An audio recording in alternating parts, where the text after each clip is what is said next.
Good evening. Welcome, everyone, to South Bend Community School Corporation Board of Trustees meeting, April 28, 2025.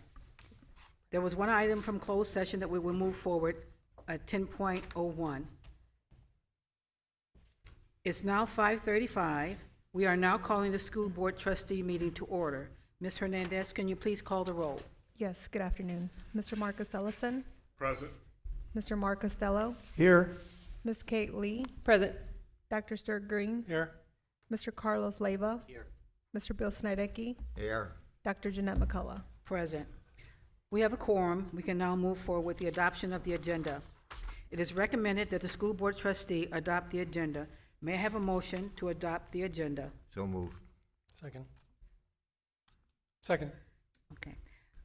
Has been motioned by Mr. Snydecki and second by Dr. Green.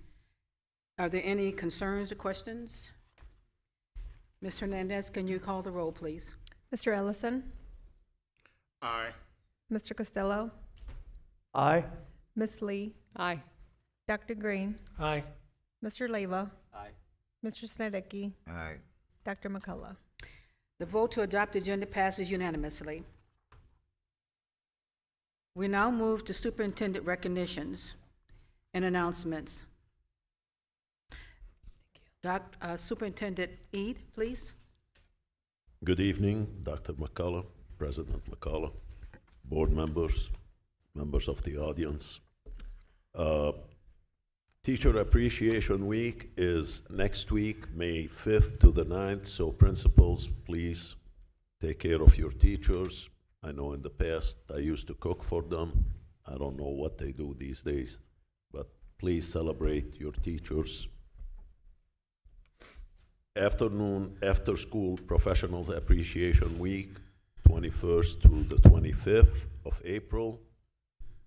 And then Administrative Professionals Day was last week, Wednesday, April 23rd. And that is it for the superintendent's announcements. Thank you, Superintendent Eid. We now have the opportunity to hear from visitors under action items 9.01, 9.02, 9.03, 9.04, 9.05, 6, and 9.07. At regular meetings, the public is invited to address the board for 3 minutes regarding action items, action agenda items. Visitors wishing to address the board on agenda items must sign the registration sheet prior to the meeting and state the action agenda item which they will address. Individuals may only speak once during this section of the agenda. Speakers shall properly identify themselves after they approach the podium by stating their name and address for the record. Personnel issues are not to be addressed during open sessions of the school board. The board president may interrupt, warn, or terminate a person's statement if the statement becomes personally directed, abusive, or obscene. Secretary Leyva, has anyone signed up to speak? Yes. Action item 9.01, approval of the new start times for the 2025-2026 school year. We have Reverend Greg Brown.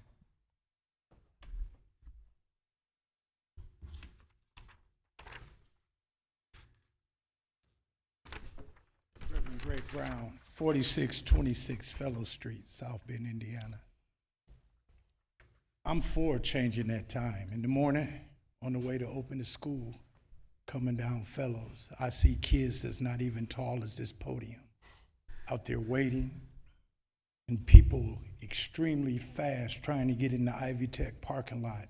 And for the safety of our community and our kids, I think we should change the time back, because when the time springs forward and falls back, it's all of our kids, because we have a duty to keep them safe.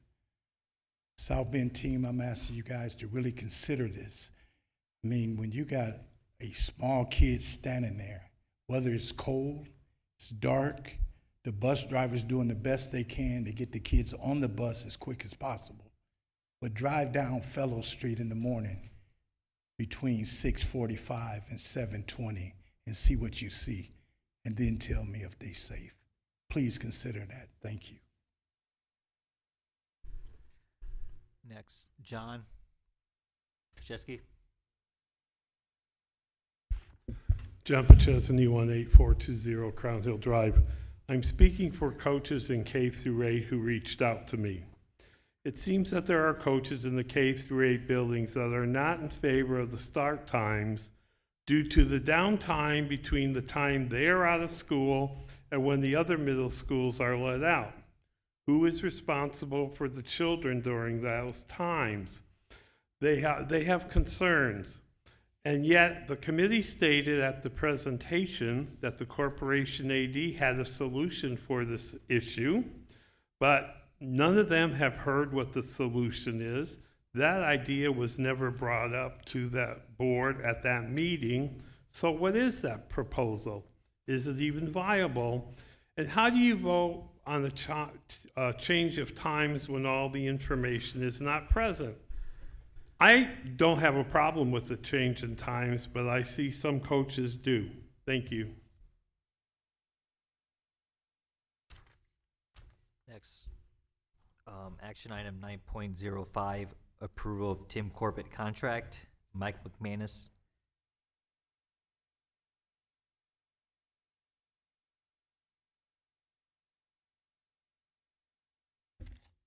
Good evening, Mike McManus, 51940 Lilac Road. I have just a few brief comments about the contract. I spoke about it before, and I think you all know and understand that I'm opposed to it in general. I note that this contract does not have any parameters, and so far as I've heard, there are no parameters that you all have at least explained to us, the public, other than you want to investigate members of the board and administration for the past 5 years. I think we all know now, as a result of the last meeting, that what at least two of the issues are relating to an investigation. My concern with Mr. Corbett is that at his very first interview, he came with a binder filled with stuff that he said he'd be happy to give to you as part of the investigation.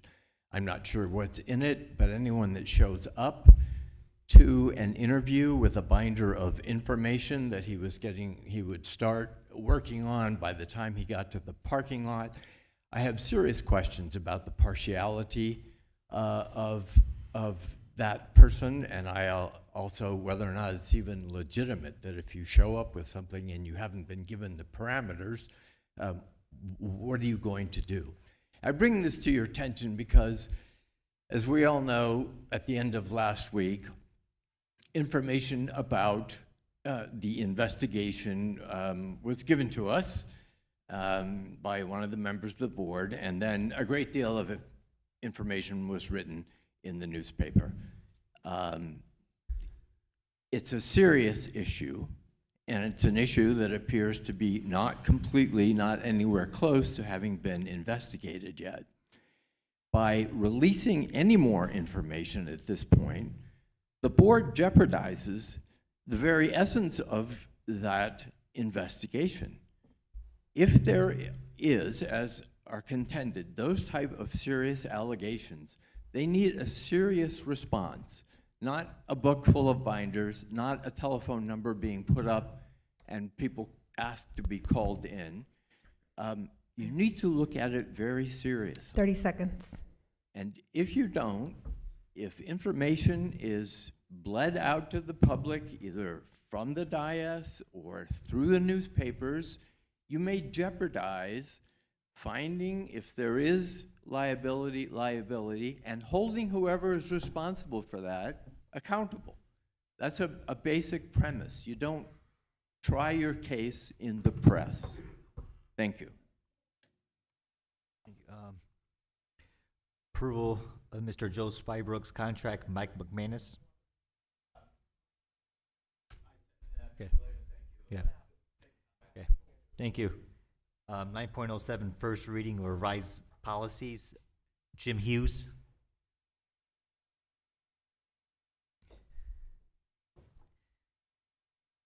Oh, he's coming up.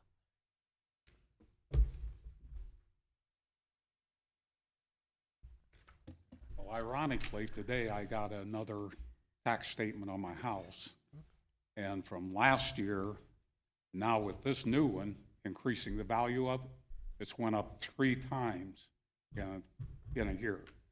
3 times the value it was in 2024 or 23.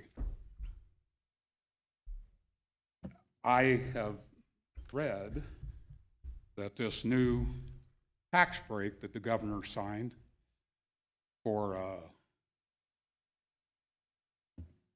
all of Indiana, it's going to affect me because I'm retired, senior citizen. But the thing that I noticed, and it really strikes me strange, is when they gave the breakdown of how it was going to impact the schools, Penn Madison, their whole school system, $3 million is what's going to affect them. Elkhart, their whole school system, $5 million. South Bend school system, $27 million. How can it be possible that South Bend school system needs 9 times of what Penn Harris needs and almost 5 times of what Elkhart school system needs? I don't understand. You know, it's out of all the counties in Indiana, there was 2 counties, St. Joe and Lake, that couldn't meet the circuit breaker rules. And as soon as they had to fall in line on the circuit breaker rules, they just started blowing up everybody's value of their properties. There's got to be some reason the South Bend school systems needs $27 million. They're going to fall short $27 million by this new tax break. I guess I'm curious if they're going to try to push through another referendum, if they're going to do something to push it back. As taxpayers, you know, I can't go to Social Security and say, hey, my taxes went up, I need more money. You know, we're stuck between a rock and a hard spot. This latest tax increase is going to take 20% of my Social Security to pay it. And I don't think that's reasonable or fair. So that's my input onto this thing as far as the tax increases go. Then I got 30 seconds. No, okay, I'll leave it there. That's it. That's it. Thank you, everyone. Now we move to item number 6.01, hearing the visitors on other items. We now have the opportunity to hear visitors from other items. At regular meetings, the public is invited to address the board for 3 minutes regarding items not posted on the agenda. Individuals may only speak once during this section of the agenda. Speakers shall properly identify themselves after they approach the podium by stating their name and address for the record. Personnel issues are not to be addressed during open sessions of the school board. The board president may interrupt, warn, or terminate a person's statement if the statement becomes personally directive, abusive, or obscene. Is there anyone wishing to speak? Okay.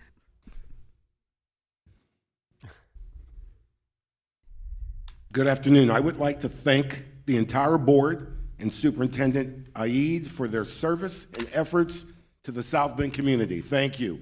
I commend the investigative details, focus, and efforts of Corbett Investigations, that is Tim Corbett and Joe Spybrook. Many thanks and appreciation to the expert and legal guidance of Attorney Pete Augustino.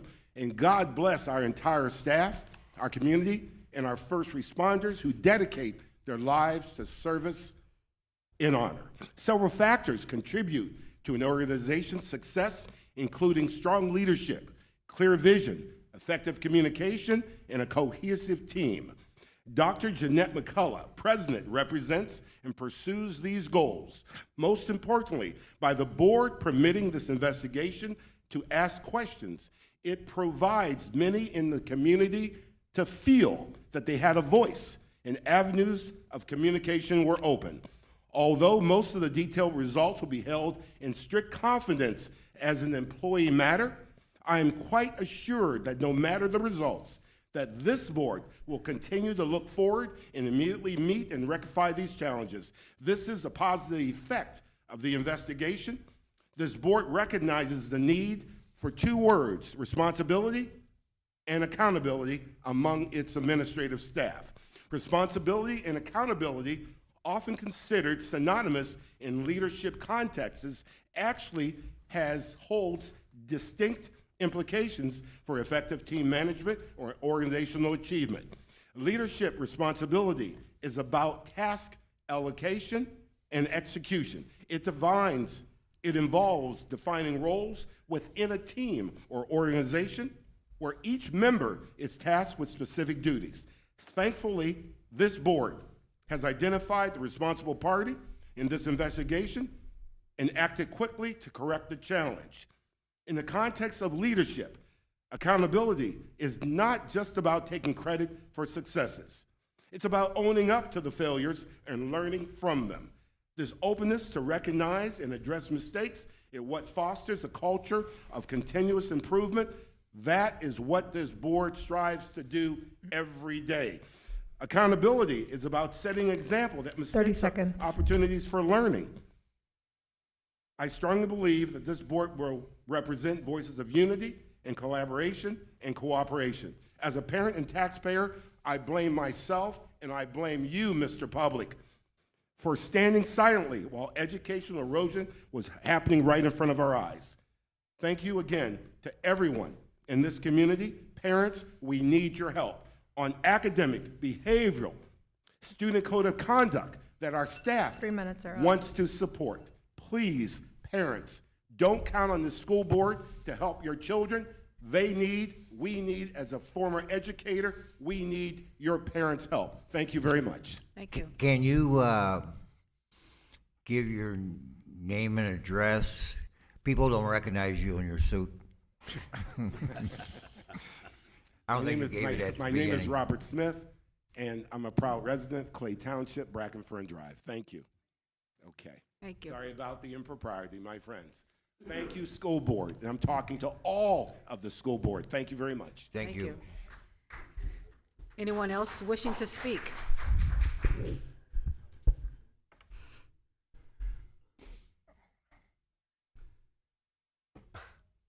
Hello, Mike McManus again. The meeting on the 23rd was astoundingly good until the end.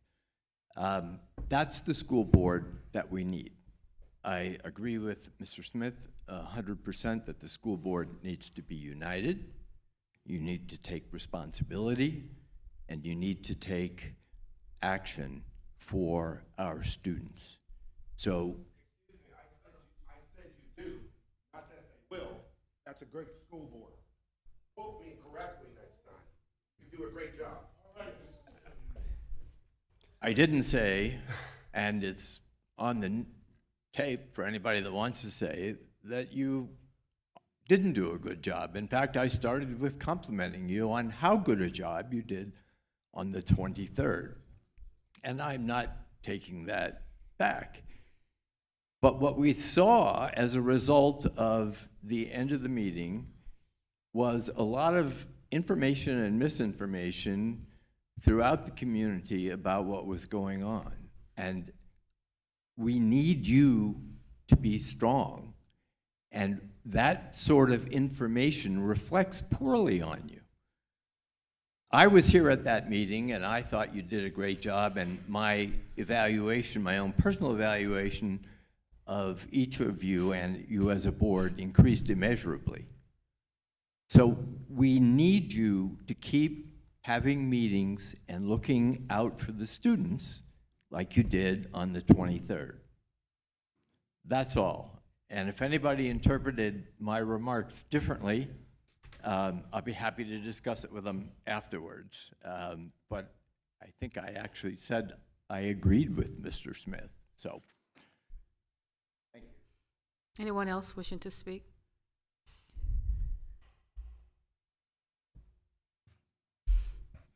Hi, Sherry Brown, 615 Preston Drive, longtime resident of South Bend.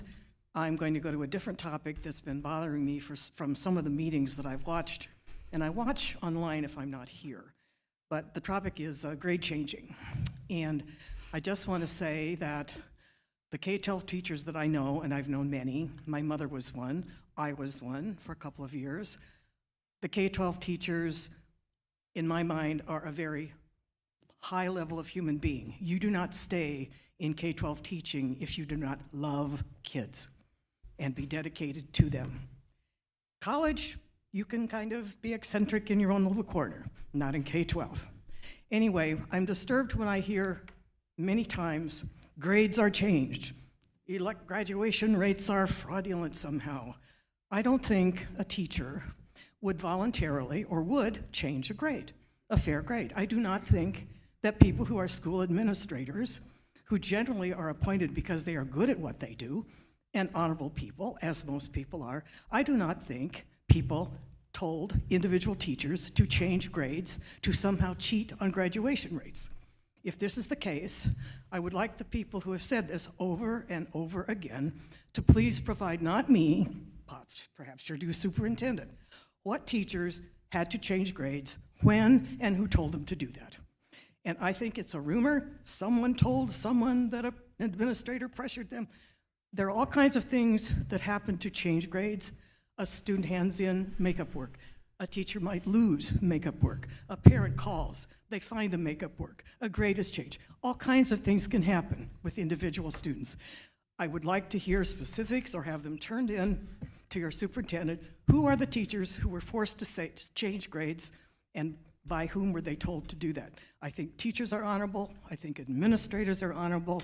And I think that our graduation rates were audited as part of the general state audit. So I really would like not to hear this again unless people provide specifics to you. Thank you. Anyone else wishing to speak?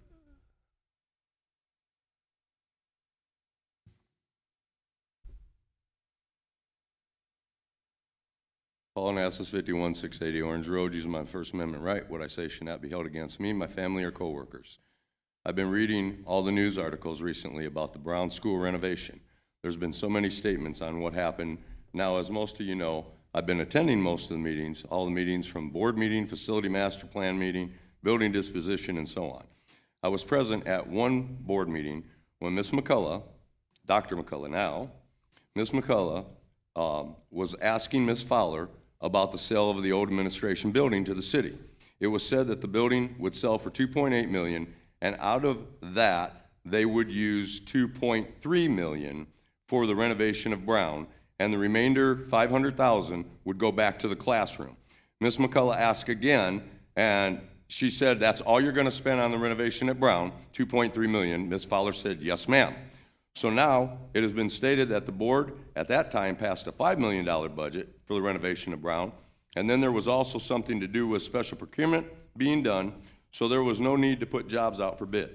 So if you go back to September 19th to 22 meeting, timestamp 1 hour 30 minutes, Board President Anella even said that it would take approximately $2.2 million to retrofit Brown, and Ms. Fowler corrected him, said $2.3 million. There's another board meeting, July 31st, 23, timestamp 2 hours 5 minutes. The procurement company said anything over 2.8, they'd have to come back for approval. So I do not understand, and I can't understand, why you would sell a building you own free and clear and needed possibly a couple $1 million of renovation, and I think you completely renovated an unused school building at over double the cost. It was said parking garage was a big expense. A deal could have been made maybe with the city to use part of Century Center parking lot. Since many meetings were held at Brown, it gave me the opportunity to see if it appeared that $5 million was spent. Now, I'm not claiming to be an appraiser, but just the average taxpayer, and in limited access and walking around the exterior, when I attended meetings, it doesn't seem like it has.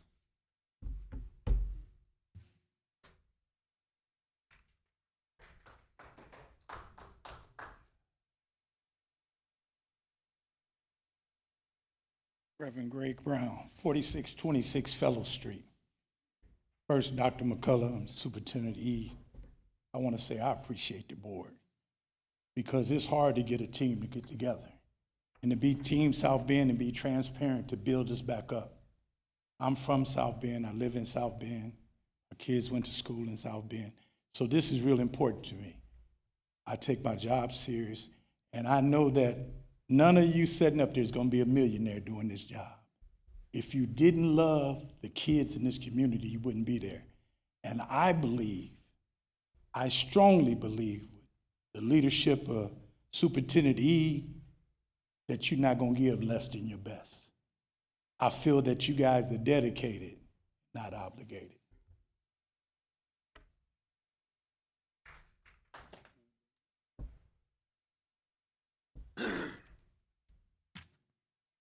John Chesney, Crown Hill Drive, Clay Township. A roadmap to boost enrollment, a welcome presentation since it feels like this has not been addressed over the past 4 years with the prior administration blaming others for the enrollment problem. On page 3 and 4, unpacking what happened and framing the challenge, in my mind, fails to address the root cause of enrollment loss. Why have almost 6,000 students transferred out of South Bend schools to go to other public schools? I'm not talking vouchers, I'm talking public schools. That is the main issue that needs to be addressed. And until you get to the root cause, much like finding where the cancer is, you can come up with all the plans you want and all the wonderful ideas you want, but you must address the root problem. And after reading through that whole presentation and printing it off, to me it sounded more like people were trying to attempt to save their jobs than save enrollment. It's not the biggest issue facing parents if you ask them. Discipline disruption in the building, lack of certified teachers, kids not learning. This is what I'm hearing from parents who have polled their children. How about starting an exit interview? I've said this many times, and finding out why students are leaving. Get to the source from the people who are the source. So the media, because of comments made about the investigation, has turned this into a complete circus. I am anxious to hear comments later in this meeting this evening from the investigators, and I hope this provides some clarity to the issue. Until the final report is issued, the public should sit back and wait. If you have been following these meetings over the past 4 years, you might better understand what has happened, what has been ignored, and what took place. But it seems the media and certain members of the public are trying to bully the corporation and the school board to cease this investigation. So what are you afraid of?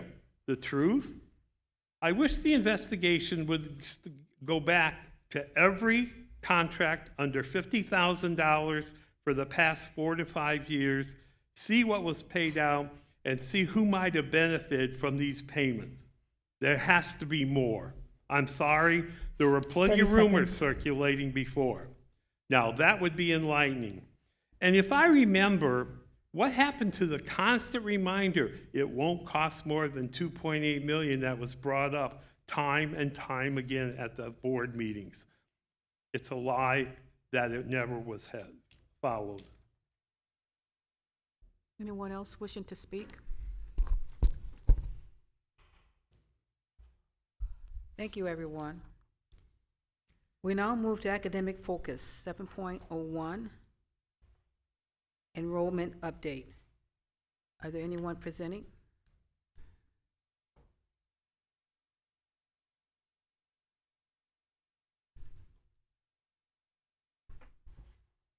Welcome. And for the listening audience, can you please state your name?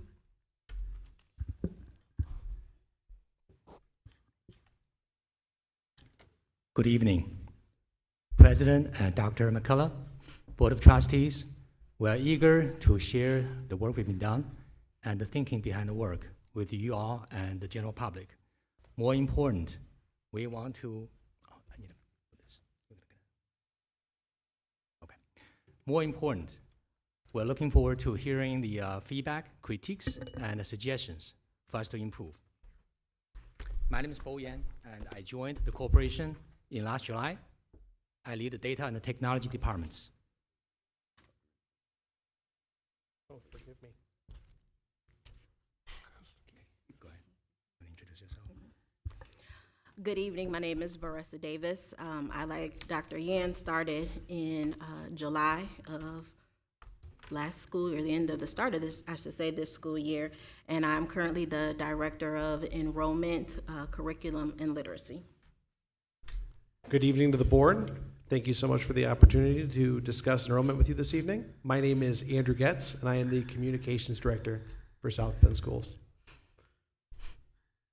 Tonight, we have 4 things we want to share with you. First is just recount what happened over the past 20 years. And the second, explain our understanding of what happened. And then we're going to share our current efforts and the next steps. What happened? We had lost enrollment since 2006 consecutively. And compared to 2006, we lost about 1/3 of our student population. And then we closed 10 schools since 2018. We changed school start time in 21-22, and then we're going to change again for 25-26. We established the empowerment zone in 2019 and dissolved the empowerment zone in 2024-25. We made boundary changes as part of the master facilities plan, which also involved changing school configuration and the feeder pattern. And now we're pausing the master facilities plan. We mobilized the community and passed referendum in 2020. At the same time, the state legislature has passed a serious laws negatively impacting our enrollment. And on top of that, we had a COVID. So how do we make sense of all this, what happened? Our understanding is that this reflects 2 decades of effort to both proactively and reactively to tackle the challenges. It has been a has-been cycle. We made big changes, and our enrollment continued to drop.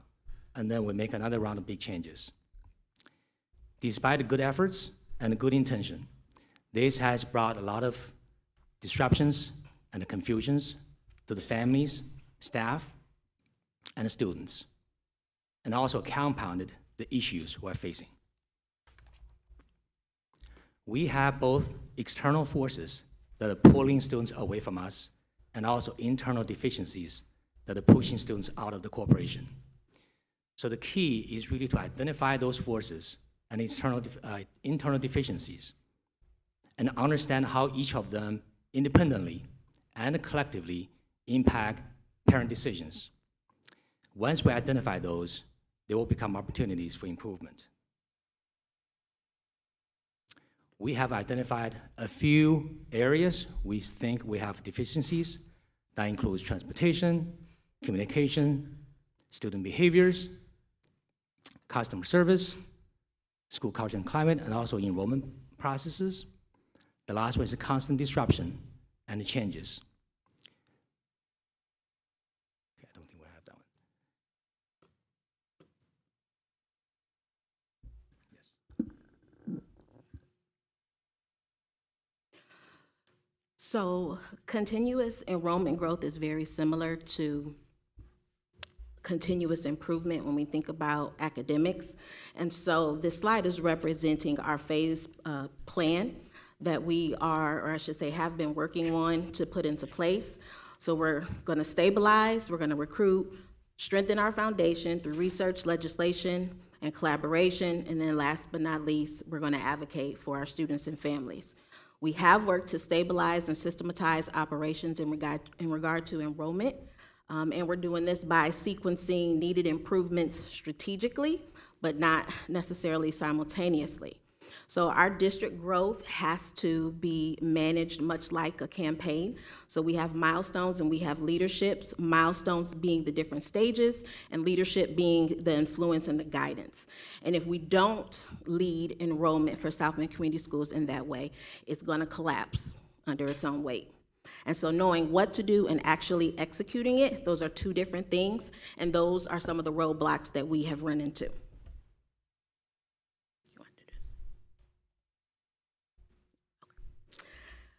So our focus here on some of our roadblocks. 3 major roadblocks that I have encountered as the Director of Enrollment is student rejection, missing documentation, and the lack of a re-enrollment process. Turning students away is one example for lack of understanding of the difference between the master's facilities plan, attendance boundary, and enrollment boundaries, which also includes the transportation piece. There's no accountability for parents to return those documents after their student is enrolled within the 30-day time frame. And our re-enrollment process needs to be updated to use the technology and the other tools that we have purchased to ensure that we have the most updated information for our students. We've created documents for our families and our staff to clarify how the master's facilities plan boundaries and transportation works, along with letters, again, that our schools can use to remind those parents of those 30-day timeframes.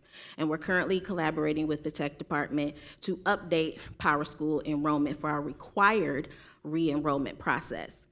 And so items like this that come across as roadblocks need to be monitored and refined continuously. And so that is so no family falls through the cracks. While we are systematizing and stabilizing our enrollment systems, we are also working on fixing broken processes from pre-K all the way to high school. An example of this would be that pre-K families previously had to enroll manually for kindergarten. And so what we've done this year is make sure that our pre-K students' next school indicators, in collaboration with our wonderful school secretaries, all those next school indicators were changed to the school based on their attendance boundary, or if a family had applied for one of our regional or district-wide programs, their next school indicator was changed there, so they do not have to go through the entire enrollment process again online. And so we have to make sure we are paying attention to enrollment daily in order to fine-tune these systems and maintain family confidence across every transition point. And I will turn it over to Mr. Getz, who's going to speak about strengthening communication systems. But what has our progress been in terms of strengthening communication systems district-wide? As you'll see on the screen, we have several factors that were in progress and completed and planned. One of our primary goals was to establish strong communication systems that effectively engage all stakeholders, current families, potential families, staff, and of course the broader community. We're focused on developing clear, accessible, and consistent communication across those areas, especially those that support our enrollment goals. For example, we've overhauled the enrollment content on our website to align with our messaging, our values, and the status of the facility's master plan. Our new site now includes updated visuals for our enrollment regions. It showcases our district-wide and region-wide programming and offers an easy-to-use school locator to help families understand where their student is in their education journey. We also developed a simplified step-by-step guide to the enrollment process in an effort to make it easier and more welcoming for our families. Just as importantly, we began to work to align our messaging internally. Consistency in the words we use and the language and guidance when we're discussing enrollment is paramount. We recognized early on that inconsistent communication, outdated materials, had led to confusion, both internally and externally. We audited best practices and identified these pain points, and we've begun to take the steps necessary to correct course. Our next steps are beginning to come into focus. We'll meet with families where they are by presenting at community events, partnering with our local organizations, and taking steps we can expand our reach, answer the questions in real time, and build strong relationships with our families and thereby build trust. Our work isn't finished. We have room to grow, especially in refining our internal trainings and ensuring staff at all levels is equipped and ready to speak confidently and clearly about our enrollment process. In regards to recruitment, our focus is boosting visibility and partnerships to attract, retain, and reclaim our families. In collaboration with our DSLs and the pre-K coordinator, we created a kindergarten roundup flyer and used a standard template throughout all of our buildings who will be enrolling pre-K students with required district information to be shared with our families. Schools could also add their individual school information to the presentation as well. Early planning for pre-K and kindergarten events and deeper community partnerships is what we need. Our aim is to make sure signature recruitment and enrollment events are added to our calendars around the same time each year so schools can plan a great event with ample time. Last Friday, we held a training for our secretaries and FACs to help them understand the ins and outs of the pre-K enrollment. Our next event is the pre-K fair on May 12th here at Brown from 3 to 7 p.m. in the gym. We have to use data to drive smarter enrollment strategies. Currently, we are gathering information on students who are leaving the district, and our goal is to find out why, and we do that by sending out a short survey to all of our families who have chosen to withdraw their student. There is even an option for the families to be interviewed where I or my admin assistant will interview them if they request it. The team has also completed audits with baseline analyses, building towards predictive models that will allow us to forecast what enrollment will potentially look like over the next few years. We are trying to be proactive instead of reactive in regards to changes that may need to come before the public and the board. We have to own our data. Data without ownership goes unused.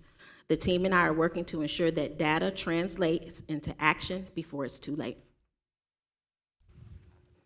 This slide shows some current and new legislation which impacts our enrollment pathways and funding. We are keeping track of these legislative sessions and adjusting our strategies accordingly. We must continue to monitor and interpret new laws. It is critical. Otherwise, again, we risk at being reactive and losing enrollment to faster moving competitors. And the last slide that you'll get to hear my wonderful voice is talking about strengthening advocacy at all levels. We need to build a unified advocacy voice for SBCSC.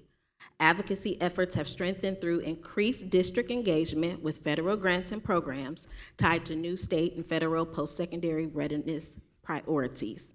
Effective advocacy requires coordinated leadership and someone to amplify SBCSC's voice before decisions are made.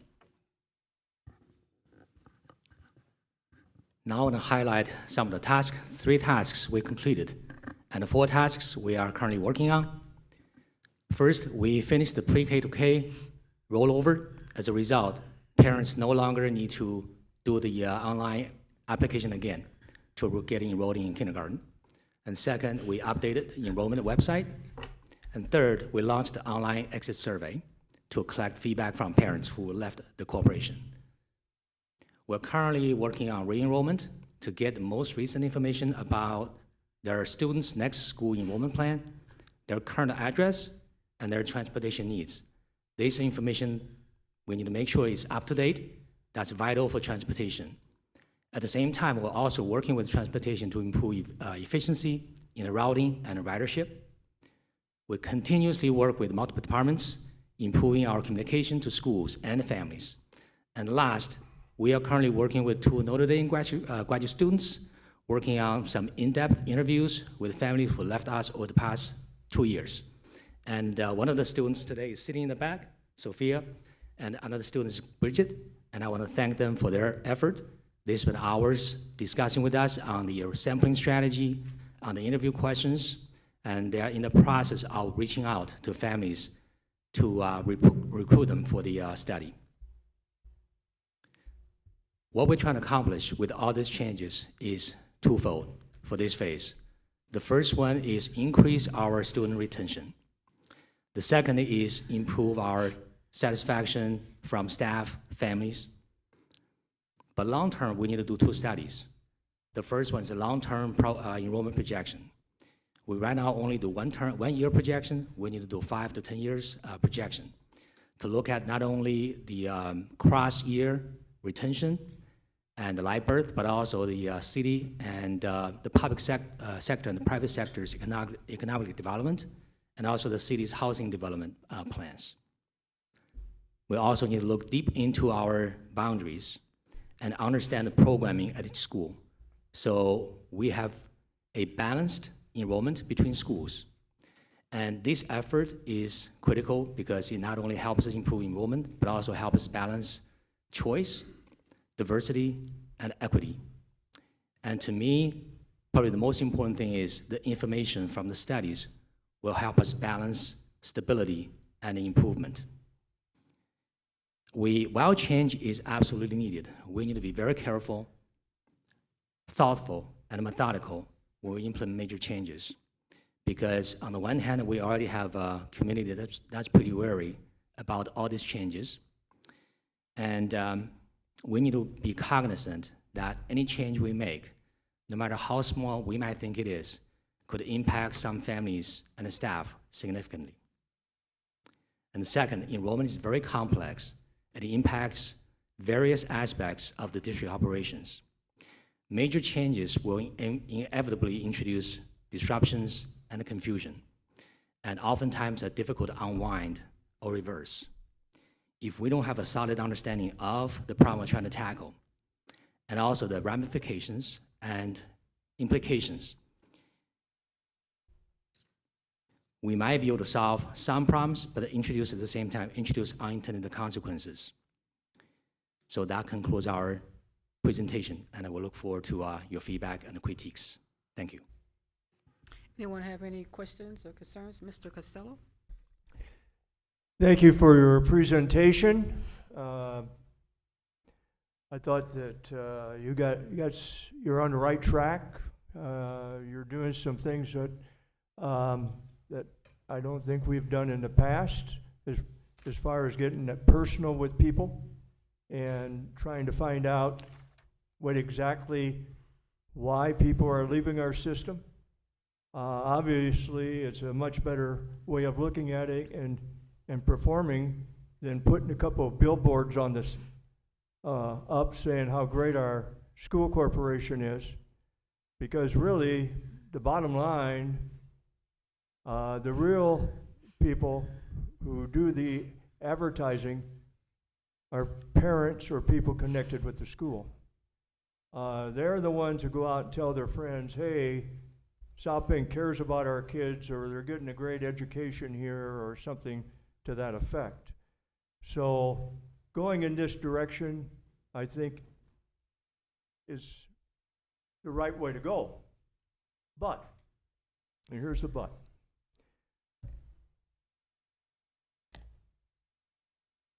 (2023), I did a math formula on the facility plan that was presented to us. And I tried to explain to people it's the wrong direction to go. Now, I'm not going to sit here tonight and go through all the reasons why I come up to that, but there was basically, I took 5 components, some of them you cited on here, of why students would be impacted about going to school, or why they would not be. And in my math formula, which I came up with, which I shared with the public, I said, you're going to lose with this plan. You're going to lose 1,000 students the first year, 1,000 students the second year, and in 5 years, you're going to be close to 10,000 enrollment. That's almost what it came out to be. And it wasn't a mistake, or it wasn't one of these things I dreamed up, but it was something that I have been in touch with, I think, of knowing what is right to do. I came up with a solution to this, another facility plan, based on a community-sided schools with 6th grade being involved in our facility plans. Instead of just going K-5, go K-6.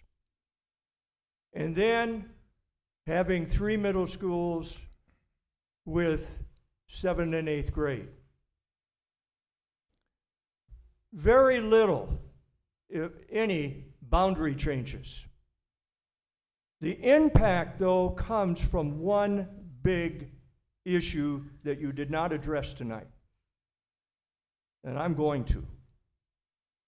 And that is the fifth graders, the parents who pull their kids out of South Bend, and that is our biggest increase of students that leave our school corporation, is going from fifth grade to sixth grade. Check it out. I did.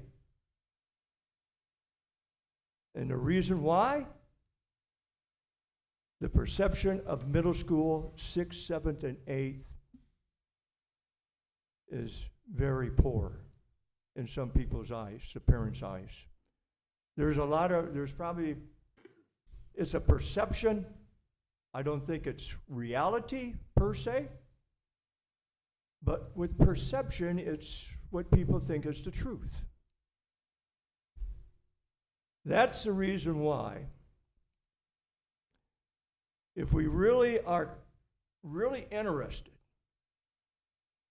in trying to get a stabilization of our attendance, and then hopefully, once it's stabilized, we can even increase it. I've got the solution to that. And I know there's a lot of things on people's plates out there, and they say they cannot have it implemented in the fall. But all you do is basically, in most of this, 90% of it is increase the schools that are K-5 right now. You just keep the fifth grade there for the sixth year. That's the biggest jump. If you don't do it, my math formula next year is that you're going to lose $3 to $5 million.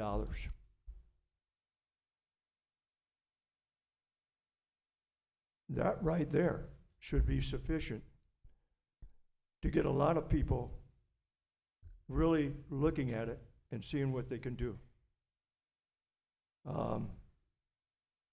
Now, I don't have all the answers.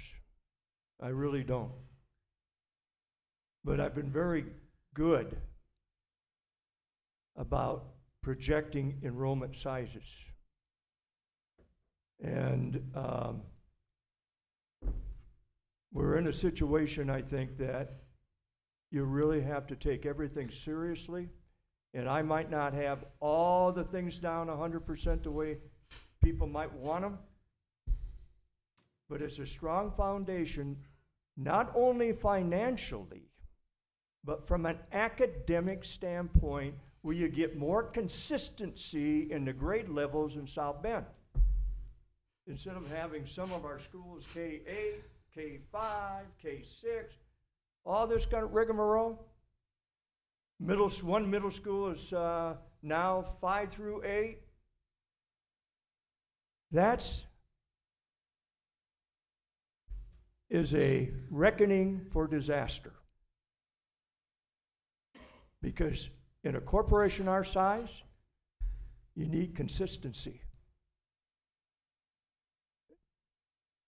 So that's all my comment for tonight. Thank you on this topic. May I respond, or should I wait until every board member has voiced their opinions? What was that? I'm sorry, to what? Should I respond to Mr. Costello's comment? Uh-huh. Okay. Two things. First, thank you for the critique and suggestion. And I think part of the reasons why we didn't do very well in the past was because we didn't have this kind of communication. That's why having this platform to share what we're doing, get feedback from the board members and the community is so vital for us. And the second, we have actually had a meeting with various departments to talk about the issues that might arise from introducing the K-6 concept. And we included academics, security, transportation, bilingual, special ed, and also HR. And we had discussions about all the possible issues and also some consequences, the pros and cons. We just haven't got time to write our report. We do intend to finish the report and send it to the board. Okay, and I accept your response, but here's my response. When you saw my plan, why didn't you call me in? and talk to me.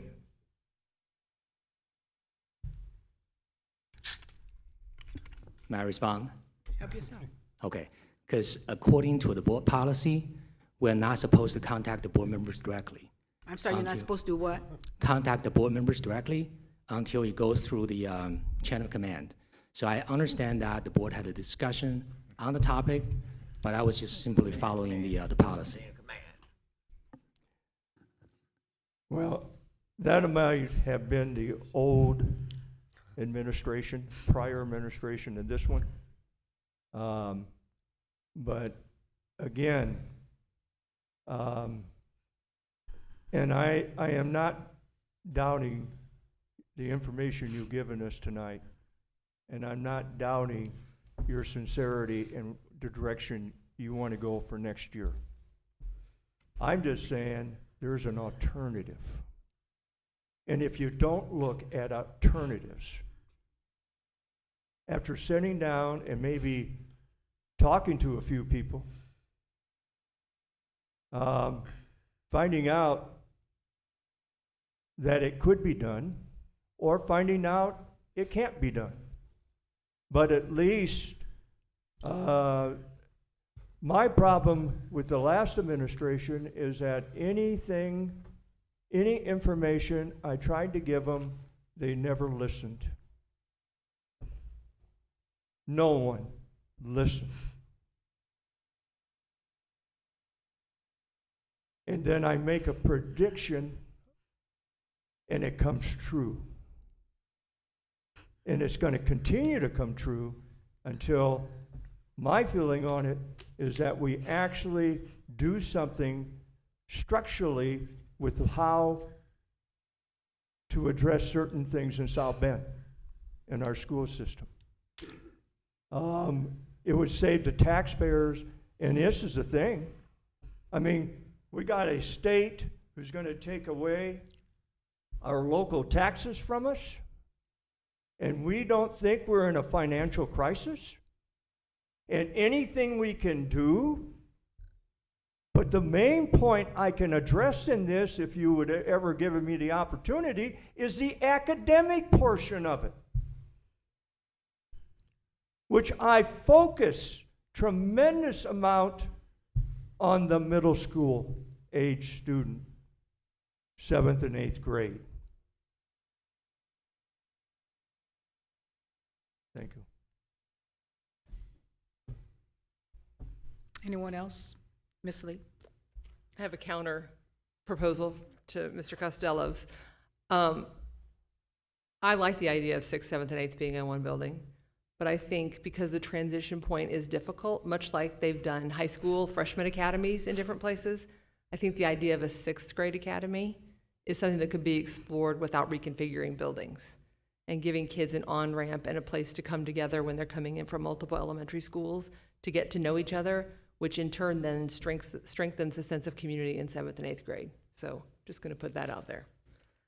I also just want to say that these words really struck me: methodical, thoughtful, stability, and impact on families. So thank you so much for that. And I had to write this down, or I'll go on forever. So I appreciate the really clear and honest assessment of how we got here and the importance of quality, consistent, persistent communications and implementation of change to improve our culture and our outcomes at every single level of the district. And the fact that you've met with the school secretaries and you're having those conversations, it's showing me that you've dug in on root cause and you really understand the importance of including everybody in the solutions and making sure that everybody's on board with that. And I'm grateful for that. I really so much appreciate the addition of exit interviews and the surveys and the way you're owning that data, because I've been suggesting exit surveys since before I was even on the school board. So yay you, thank you for that very much. So I just appreciate all this work and the fact that we're going after it and really addressing what we need to address and making those changes. So, and doing the really hard work, because people are hard work. And I appreciate the fact that you're doing that. So thank you. Anyone else? Dr. Stewart Green? Thank you. I appreciate many of the things you described. And I do think it's worth exploring the reconfiguration of schools. and looking at the data to see if there's any predictive value in sort of the work that's been done. It's striking in the white paper you wrote back in the fall that the corporation lost 3,000 students between 2006 and 2016. And so this is an historical issue. And I think future presentations ought to help us understand something about the loss of students over those years, and post-Plan Z, the magnet schools, the disruption of closing LaSalle, and so on. Those are isolated. And by the time 2018 arrived, we were in some trouble. It's not surprising. Focus 2018 closed schools. I was at the front lines, I'd like to think, saying don't close our schools, but we did. We certainly have lost a lot of students for demographics, like demographic reasons and other reasons as well. I mean, this is a structural problem, yes, and it's multifaceted. I wrote down things like meeting kids where they are is really a key part of this. And that came up the working meeting last week around the consent decree and culturally relevant teaching. Tier 1 instruction, certainly in literacy. I think we're getting a lot of support from Tutor ND. We have to give kids lots of opportunities. I see that through CTE and other kinds of enrichment projects. But the thing that I keep coming back to, and there was a group of undergraduate researchers here 2 weeks ago talking to us about a comparative study they did with 3 different school districts. And one of them resonated with me around parent involvement. And I think that the parent university that grew out of No Parent Left Behind was really robust. There were parents in our elementary schools and our middle schools. And I recall the principal who I was working with at the time, she's sitting over there. She said, I want to create a parent involvement program where parents feel like they're leaders. And interestingly, the parents that she invited through letters didn't respond. And I told this story a couple weeks ago. She knocked on doors. And that's when she got parents involved. Because it was a way of saying, you may have received a letter from me, but I'm here to tell you I mean it. I want you to be involved. And the first reaction oftentimes is parents are saying, so you don't think I'm doing a very good job? And that was the way many parents responded. She said, no, I want you to become a leader in this school. And there was one day when Dr. Schmidt came over to that school, and she said, what are all these adults? Why are all these teachers in the halls? And she said, oh, those are parents. So I'm imagining, schools with lots of parent involvement, but not necessarily in the ways that we think that they should be teaching reading, but that they're there and they're saying to their kids, this matters. Now, I'm telling this story because those parents told one another and they told other parents, this is really a great program. We want other parents to be involved. So it's a grassroots sort of project. We can't say we want parents to be involved. Parents have to believe that they can be involved. And all too often, it's more rhetorical than real. So I would return, and I give credit to those undergraduates who came to us. If we're supporting them, they'll support us. But most importantly, and I just was at a dissertation defense, and the teacher who's in this corporation said, who just got her PhD, said, it's really important that parents be in schools. You know why? Well, because even though we can't show that there are measures of growth in, say, I learn or I read, we don't want our kids just to be brains coming to school. They're people. And if they see their families there and they know that they support them, they're going to want to excel. So I think that there are many ways to approach this. and maybe reconfiguring our schools. But our parents are, not to overstate it, our best partners. They should feel that they're at one with the community. I hope we revisit that. Mr. Snydecki? I just want to say, I totally agree with Mr. Costello's.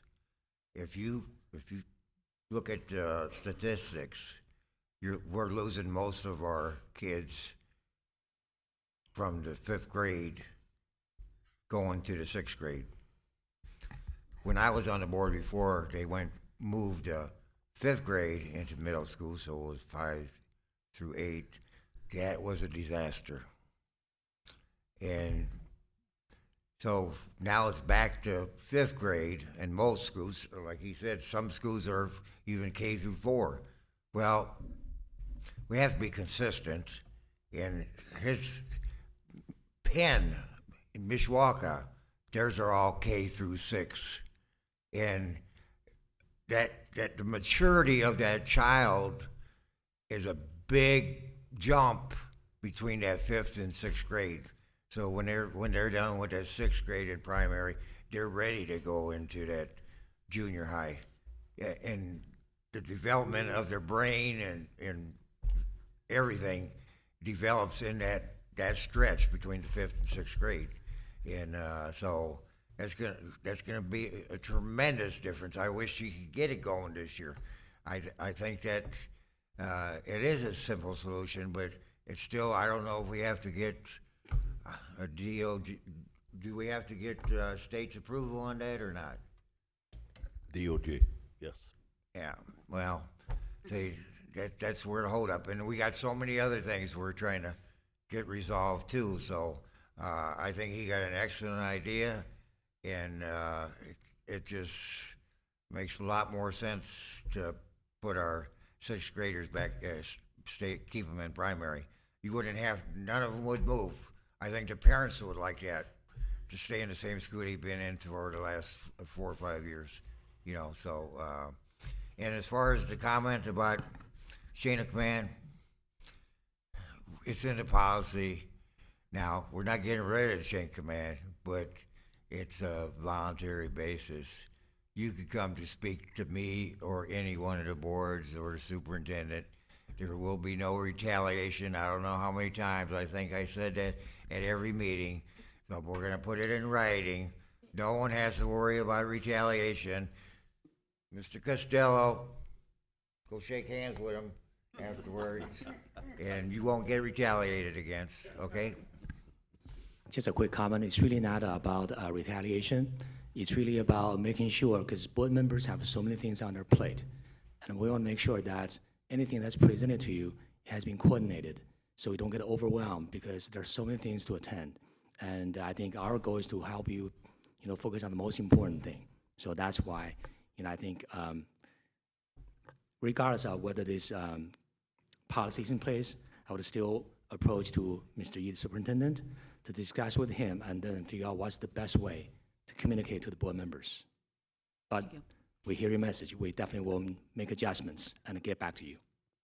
Anyone else have any comments? Go ahead. Mr. Carlos Leva?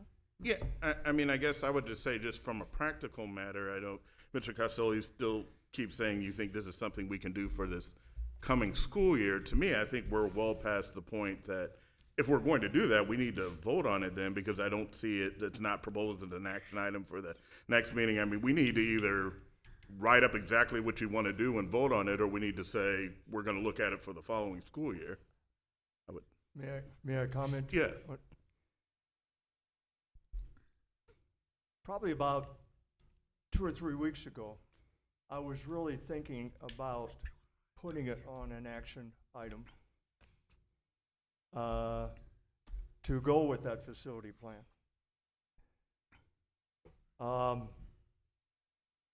But to me, it has to come from Mr. Eade, and it has to come from these people. Why? Because they're the ones who have to do the work. And I do not. I think it would be disrespectful for me to go ahead something like that without their approval. I understand, I have talked with Mr. Ead on this, and I understand his reluctance of trying to get too much on your plate at one time. I think that's the best way of describing it, because he has a lot of things he's doing. I come from the public sector, who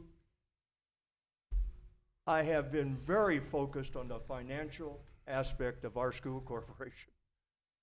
And that's where I'm coming from, as well as the academic component to this, which is far superior, in my belief, than what we have right now. That would make a really solid impression upon the people out there. Again, I don't have time to go through the whole ball of wax on this facility plan, but I have brought it up 2 or 3 times in public, and nothing's happening. And I've already talked to Mr. Reed on it. It's in his, as far as I'm court, the ball is in his court. And that's, but I thank you, Marcus, because I have thought about doing that. Because I've talked individually to some board members here. There's 1 or 2 who's not real hep on it, but there's at least 4, maybe even 5, that I think would be solid supporters of it. So it's not getting it passed. It's all about implementing it. And there's a way you implement a program like this, and it's not by one board member leading the charge. All right, and I guess the only thing I would just say, and I understand that, and that it should probably come from, Superintendent Ead and, those that are here with enrollment and that kind of thing. But I guess if I'm a parent out in the community and I got a kid in the 5th grade, what I want to know is, where's my kid going to school next year? And if we're going to maybe make this change for the coming school year, then, Superintendent Ead or those of the board need to say, okay, I'm going to be coming forward with that proposal at the next meeting. And if that's not going to happen because you think we can't really implement it, we need to wait another year, I think people just want to know definitively one way or the other what we're going to be doing or not doing, and I understand you brought it up before, but not just continue to have it out there what we might be keeping the 6th grade and elementaries next year. We just need to let people know, is that a possibility? Is that, no, it's not going to happen for next year? Or, yeah, we're going to vote on doing that and you'll know for sure by this date certain. So, I mean, I would just say, if you're going to make that proposal, we would need it, we need to know something one way or the other. If you can't tell me that today, pretty soon, I would think, that's all. Mr. Ead? I believe when we put the plans to merge Kennedy and LaSalle, we said that everything for next year is going to be status quo because we needed to stabilize so many more things than just the movement, shifting of grades, everything. So next year, everything is status quo. Everybody knows where they're going next year. Mr. But Lebo? that was before the state is going to take action on our finances. Things change. And in all due respect, we're going to be losing a lot of money, not just because of the same plan we had that's been ineffective for the last 2 years, but we're going to lose a lot of money if we do not do something for next year. And that's one of the reasons why I'm pushing it. And again, I told you this, even if you don't support it, I will support you. And I will, and I'm making that public. But we, not you, but we're making a big mistake by not at least looking at it and give it even some public input to it. I have talked with quite a few people of parents and non-parents. And they're very excited about it. I even talked to some of your people downtown about it, and they've come back with some very positive statements about it. I'm not going to tell you who they are, but I'm going to tell you I have. Okay? I'm out talking to principals about it. And a reason, again, is to stay tonight just because it's Mark Costello who wants to do something. No, it's Mark Costello who wants to assist and help. And that's what I'm trying to do. And I know I probably have gone over the boundaries of that as a board member, but I couldn't live with myself if I thought, in all my studies and everything I have developed, say nothing. Mr. Lieber? Maybe sir, you go ahead. Yeah. Oh. It's a great plan. It's a wonderful plan. The only issue is time. In order to plan and execute and get the results that you want, it has to be carefully done. If we do it haphazardly, we will end up losing more kids than retaining. Disagree? Right. Mr. Lieber? Right. I like Mr. Costello's passion about enrollment. I'm very passionate. I think enrollment's a big priority, and a special shout out to Andrew here. He's been following social media. We're posting positive stories, the good things that are happening, and continue to follow us if you can. And that's what we're continuing to do, shift the narrative from the negative press to the positive stories, and that's how we bring people back to the corporation. Slide 13 was an interesting slide for me. Marcus and I are actually on this city board compact committee where we're talking about enrollment, what can local government do to help support us, and that's something we would, as soon as we get that up and running, we'll share with you, and we'll get you at the table. And I appreciate Mark going out in the community and talking. The biggest recruiters for enrollment are the principals and teachers and the parents. That's who spreads the word. That's who the parents talk to, that's who the community talks to. And Mark and I actually talked to a couple principals and teachers about this plan, and they appreciate just being at the table, and maybe something down the road we can do, bring all the principals, at least a teacher representative, and talk about enrollment, what are the steps needed, talk about Mark's plan, other board members like add their plans as well and see what sticks. And I'm looking at the slide 13 again. Build a clear advocacy strategy, recruit strategic allies, mobilize grassroots support, publish positive narratives. All of this is free. This doesn't cost any money right here.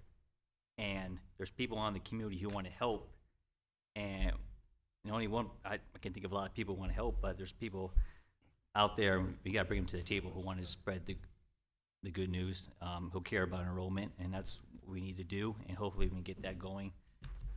It takes time and talking to people, but I appreciate what you guys are doing. Keep it up. I love waking up and seeing the stories on social media, and this is great. So appreciate all you're doing, and keep it going. I just have one quick comment. I'm looking at slide 12, and under slide 12, support services and inclusion, I'm looking at House Bill 1539, the bullying. The state has specific criteria in that bill that parents should know as far as school bullying and their kids being a bully or their kids being bullied or whatever the case may be. Most parents will not know what that House bill is, so when you do your dashboard, it would be interesting or helpful if you would just maybe put that House bill there where they can actually see it and know what that actually means for their student. As I said before, we need to actually have more support for those students who have been bullied or those students who are bullying, and that comes from our student services department. Social emotional learning, we need to provide those services to those students. Counselors, we need more counselors, as I said before. We need more social workers in these schools, and that's just one aspect or one thing that we can just look at. I think if parents know their students are safe, we can get our students back, and they need to know they're safe. Another thing, parents need to feel comfortable when they come to our schools. Maybe that's an issue that we're having, that parents are, see parents more involved in the schools, because I've heard that over the years, and I know if you've worked in the schools, you've probably heard the same thing. Parents don't feel comfortable, or they don't feel like they're welcomed when they come into our schools, and so that needs to change. That narrative needs to change. So that's just what I wanted to bring forward with that. Thank you so much. Are no more questions or concerns?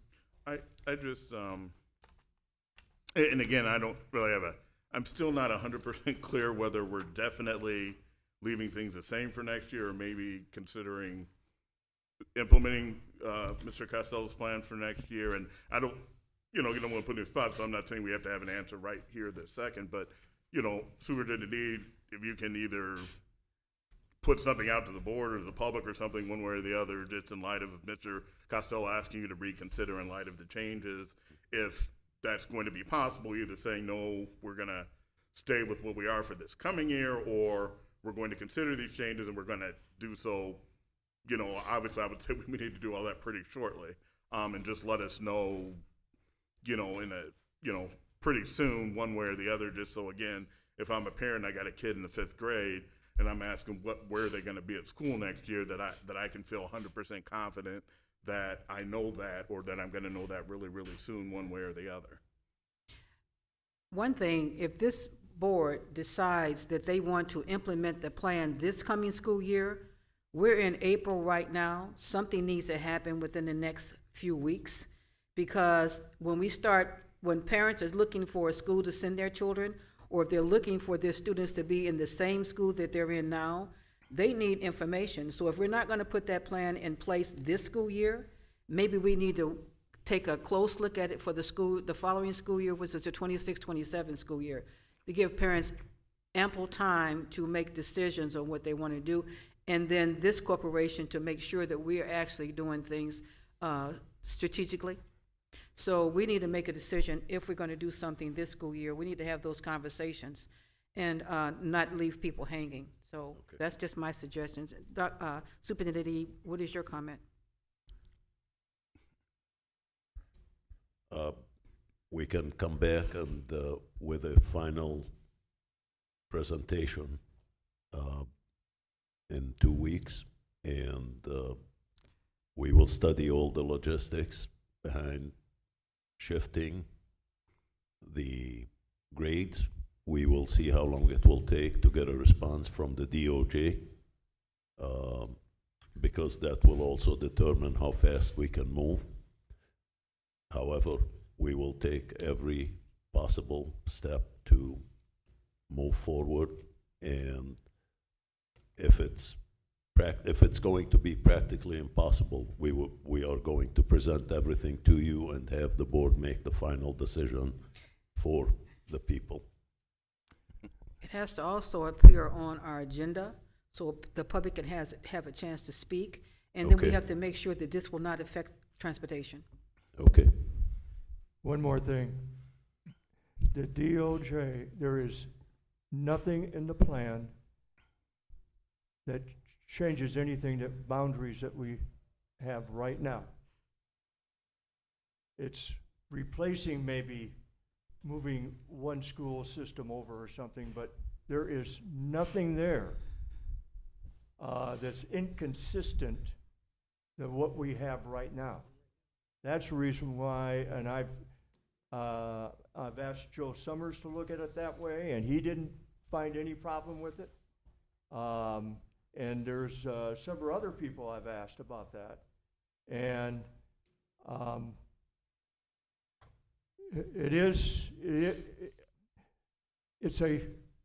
I think it's a friendly plan for parents. And that's the reason why I really object by saying it could lose more students for us. It will not. Okay, so take a look at Marshall.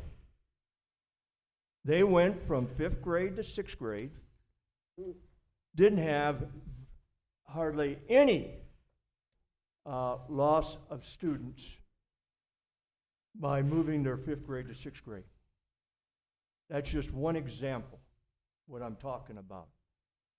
If parents are confident, you ask the Coquitlam people who we met back in December and everything, they loved their school. And they wanted to keep the 5th grade there. Now, anybody could tell me that this would be different now, that they, if they have an opportunity to keep their 6th graders there, they'd be upset with that? If they've been there for 5 years? See, that's what I'm saying. Now, you put it on the other hand, of moving those 5th graders and 6th graders to Dickinson next year, then you see what kind of direction they go.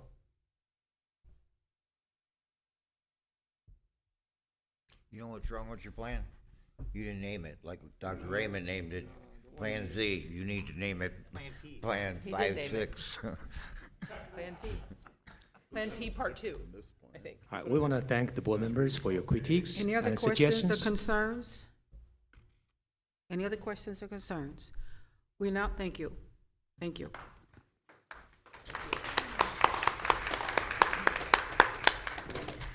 We can now move on to the consent agenda. It is recommended that the School Board of Trustees approve the consent agenda. 8.01, approval of minutes, April 16, 2025. 8.02, financial report and statements, which are none. 8.03, bills and payroll for payment. 8.04, the personnel report. 8.05, resolutions requiring annual adoption. 8.06, gifts and fundraisers, which are none. 8.07, contracts for $50,000 or less. And there is something under $50,000 or less. Would Mr. Neff approach the podium in case there's any questions? Does anyone have any questions or concerns regarding any of those items? If there are none, may I have a motion to approve the consent agenda? So moved.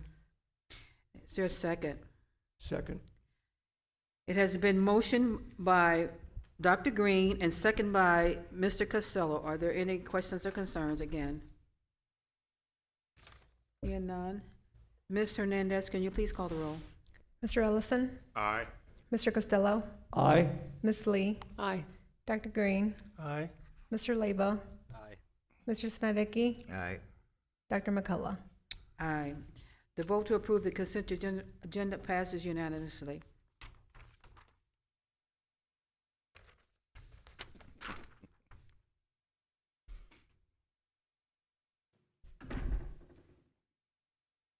It is recommended that the School Board of Trustees approve action item 9.01, approval of the new start times for the 2025-2026 school year.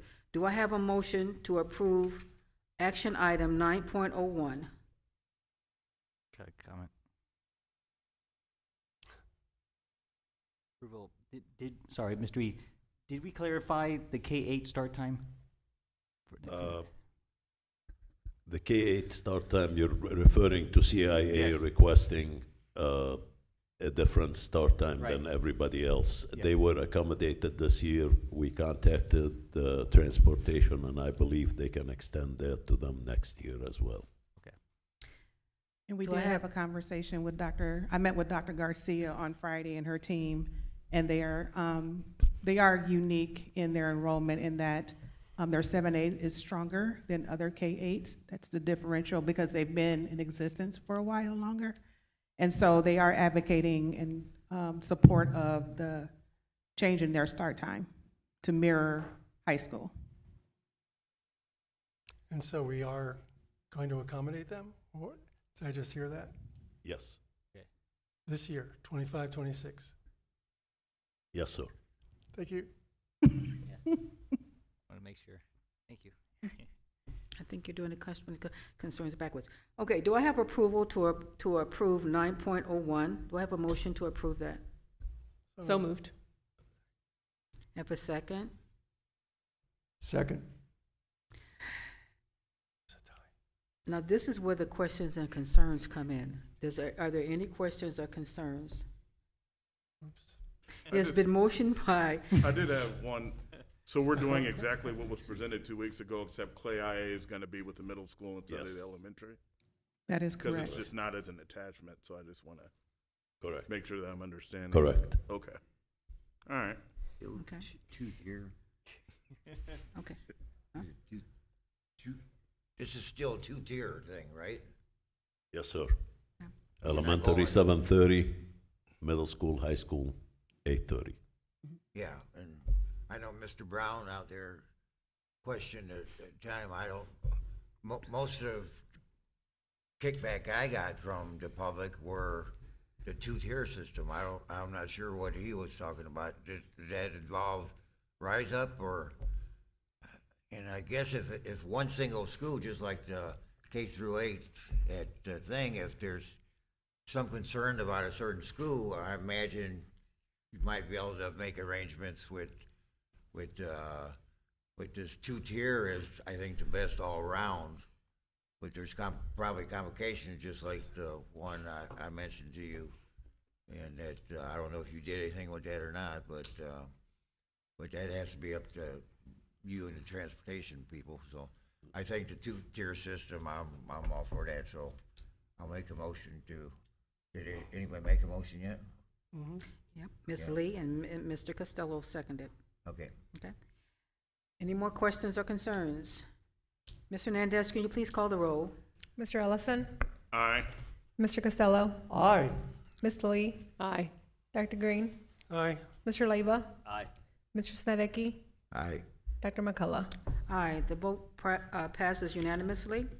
It is recommended that the school board trustees approve action item 9.02, approval of the Cassidy costume renewal of facilities and management agreement. Do I have a motion to approve? So moved. Second. It's been moved by Ms. Lee and second by Mr. Costello. Are there any questions or concerns? Seeing none, Mrs. Hernandez, can you please call the roll? Mr. Ellison? Aye. Mr. Costello? Aye. Ms. Lee? Aye. Dr. Green? Aye. Mr. Leba? Aye. Mr. Snedecki? Aye. Dr. McCullough? Aye. It is recommended that the School Board of Trustees approve action item 9.03, approval of the Trinity Protection Group. Do I have a motion to approve? Item 9.03. So move. Second. Has been motioned by Mr. Costello and second by Dr. Green. Are there any questions or concerns? Seeing none, Mrs. Hernandez, can you please call the roll? Mr. Ellison? Aye. Mr. Costello? Aye. Ms. Lee? Aye. Dr. Green? Aye. Mr. Leba? Aye. Mr. Snedecki? Aye. Dr. McCullough? Aye. The motion passes unanimously. It is recommended that the school board trustee approve action item 9.04, approval of Pete Augustino contract. Do I have a motion to approve action item 9.04? So moved. Second. It's been approved by Mr. Snedecki and second by Mr. Costello. Are there any questions or concerns? Ms. Lee? So I'm trying to scroll down on my document here. Had a few questions. It's not that I'm against getting this MOU done, but I was hoping for a clearer picture of the firm's role and responsibilities, since this is a new way of managing SBCSE's legal representation. developing a scope of work to attach to the agreement to get a better understanding of who's responsible for what. And I had emailed that to Mr. Augustino. So I don't know if you want to like verbally explain it, because you sent me an email, but I don't want to read your email to the. Okay. And can we, I would still like to have that like in writing as an addendum to the agreement. Just Sure. so, I said if we could look at like past job descriptions and say, okay, now explain to me again who's doing what. Because we also still work with other law firms. So I just want it to be clear for the community. Sure. Is this on over here? Okay. So the scope is kind of changing a little bit because of certain developments with Kendra leaving too. So, but I look at the scope of the work is work with the board, which coming to the meetings, helping set the agendas, discussing those topics. And I think it's my role there has been pretty open and clear. Contracts, working with the superintendent and the CFO on contracts, and that's on as needed. For example, we're doing the shutdown of the SSC contract, working through that. Litigation, there's a wide variety of litigation, as you know. We've got the consent decree, that's remained with John Borkowski. We've got other matters that are covered by insurance. So the insurance company has approved counsel. We get to pick from their list. That typically is Hunt, Sudoff, Church, and Barnes and Thornburg. So I make decisions on which of those firms will get allocated the cases based on the types of cases. If we have special ed cases, those will more than likely stay with Church. And I think with respect, if we have discipline issue cases, those will again probably stay with Church because of their area and involvement there.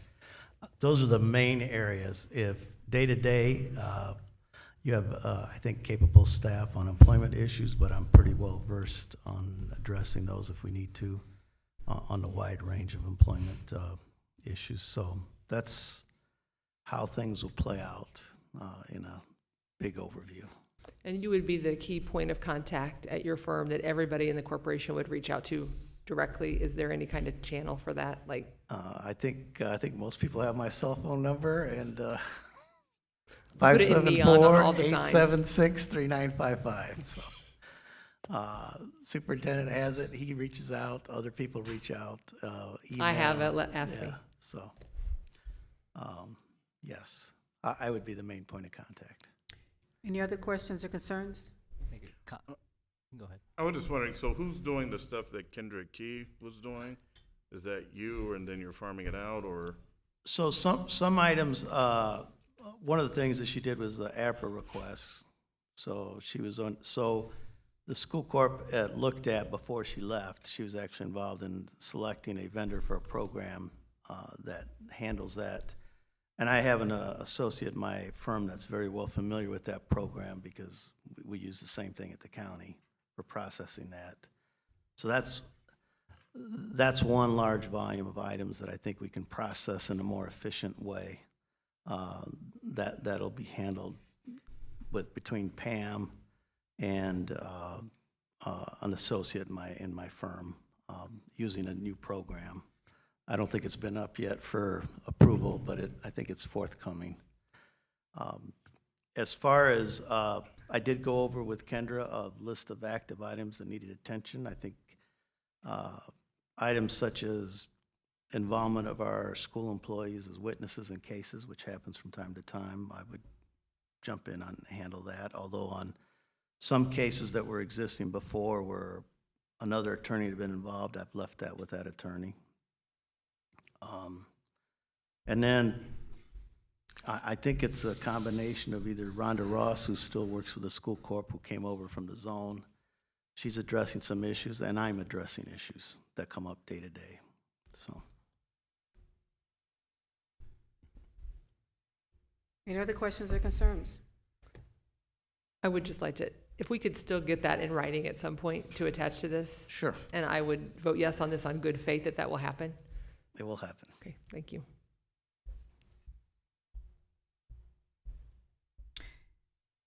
No other questions or concerns? Mrs. Hernandez, can you please call the roll, please? Mr. Ellison? Aye. Mr. Costello? Aye. Ms. Lee? Aye. Dr. Green? Aye. Mr. Leyva? Aye. Mr. Snedecki? Aye. Dr. McCullough? Aye. The vote passes unanimously. It is recommended that the School Board of Trustees approve action item 9.05, approval of Tim Corbett contract. Do I have a motion to approve action item 9.05? So moved. Do I have a second? Second. Are there any questions or concerns? Ms. Lee? I've asked these questions also, but I'm going to ask them again. And I was at work today, so I did not see Mr. Augustino's response to my question about any direct reference to FERPA or student confidentiality, and he sent me an attachment, which I haven't shared with anybody else. So as a second page of the MOU or the agreement. So I appreciate that, and I don't know how we handle that if nobody else has seen it. So, sorry. So I don't think that it's necessary for tonight because there hasn't been any FERPA information, no protected identifying information shared. The addendum that I did prepare basically deals with a requirement of extending the FERPA protection in the event that the investigators were to receive or needed to access that information. They would be bound by the FERPA requirements. They can't redisclose the information. They can't, it's our information. Once they're done, they have to destroy it. They have to confirm the destruction. And I certainly, well, that's what the addendum would be to that, to extend that protection. We haven't needed that up to date, and I don't think that we will, but out of an abundance of caution, if you want to approve the contract subject to that addendum being signed off by the investigators, I think that would be appropriate. Okay. So another question.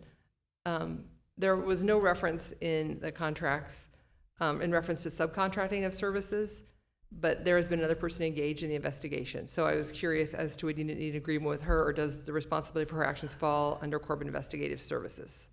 So after looking at that, after our meeting earlier today, I did confirm you're right. So I think we need either to modify or amend Mr. Corbett's agreement or have a separate agreement. And I think that depends on how the billing for that's going to handle. Is it all coming through you, Mr. Corbett? Let me think about it. No, yeah, there's no problem with that. Whatever needs to be signed, I have no problem with But it. is the billing, is her billing on our experts' billing coming through you, or is it? Through me, yes. Oh. I incorporated that in the bill in. Then I think we can, we'll probably need to amend Mr. Corbett's contract. So probably under compensation, my other question, like, should there be an addendum where it talks about pre-approved expenses? And I don't know if she would be billed at a different rate, or if that's just an all-inclusive. The pre-approved expenses with associated costs, like there's no delineation of like what's the mileage rate, what's like an acceptable distance, and like is there a cap on expenditures to your organization?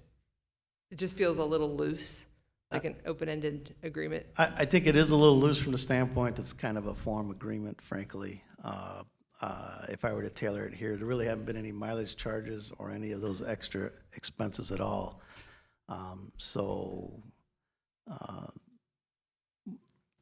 I wouldn't be concerned about it other than that it's in there and so you have a question about it, but we haven't had any of those charges. So will we not have any of those charges then? Like, or should we? You have no charges for gas, food, mileage, any of that. The only charges that have been added on were my hourly wage, which we agreed on, Diane's hourly wage, and then I have to get transcriptions. And I know there was something mentioned about, the book that I came with. I didn't realize that was such a sensitive matter, but the binder that I came with, that was information that was obtained at least a year prior to this at no cost to anybody. It was just given as a, here you go. The transcriptions you do get charged for, and I have over 1,000 pages of transcriptions from people that have given testimony and talked to me and all that. So those are, because I have to have those transcribed. But other than that, I'm not charging any extras. As a matter of fact, I've given back quite a bit. Okay. So I guess my question on this would be, do we wait and vote after we've made these adjustments? Because we maybe to read through it again. I think that if you're comfortable, you can approve subject to those adjustments being made. That allows Mr. Corbett to get paid. None of us have been paid because we haven't had the contracts approved to this point. I know we kind of jumped into this at the beginning or in January there, January 31, whenever that was. But that's your preference. That's the board's prerogative on that. We can certainly clarify some things for this for the next meeting approval, if that would make you more comfortable. It would make me more comfortable, personally. Any other questions or concerns? I just, I think you should obviously be paid for what you've done so far, and particularly, I know, Mr. Casino, your role will be, more ongoing long-term, but for the investigators, are you going to talk roughly about, like, how many hours you build, or what would be that you're owed so far? Either when you do the investigators report at 10.01 or now, just so that the public has a broad idea of sort of where we are in terms of that so far, knowing that it's still going to be ongoing in terms of that. But I'm comfortable with voting for it subject to the thing, just because if you haven't been paid yet, I do think it's been long enough. You got to start getting something. So you can share what you've billed, so far. Yeah, it's just right under $20,000. It's $19,000, $600 or $800. That includes Diane, that includes the transcriptions, that includes 185 hours, I think, maybe a little bit more, that's been produced that you guys have digested in the executive meeting. And I think there were some eyebrows raised on the information that you weren't aware of.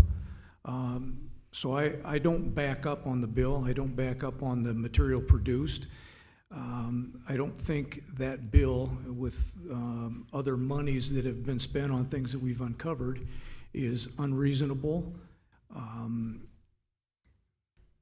I don't share the concerns of one of the board members.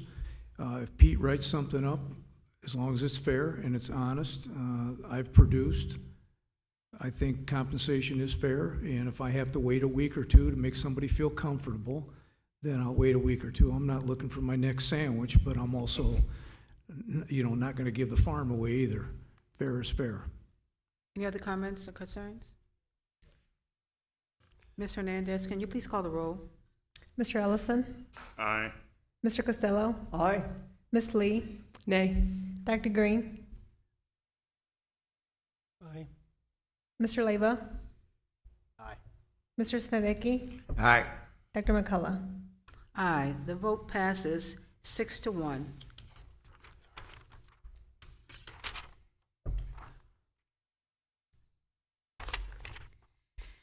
It is recommended that the School Board of Trustees approve action item 9.06, approval of Joe Sprybrook contract. Do I have a motion to approve 9.06? So moved. Second. Are there any questions or concerns? Seeing none, it's been motioned by Mr. Snedecki, second by Mr. Costello. Ms. Hernandez, can you please call the roll? Mr. Ellison? Aye. Mr. Costello? Aye. Ms. Lee? Aye. Dr. Green? Aye. Mr. Leyva? Aye. Mr. Snedecki? Aye. Dr. McCullough? Aye. The motion carries unanimously. It is recommended, action item 9.07 is the first reading of revised policies. Attorney Augustino is there for any questions or concerns. This is not a vote. This is just any questions or concerns that we have on the policies. Would you like me Anyone to put has these any? up for the public, or? Yes, sir.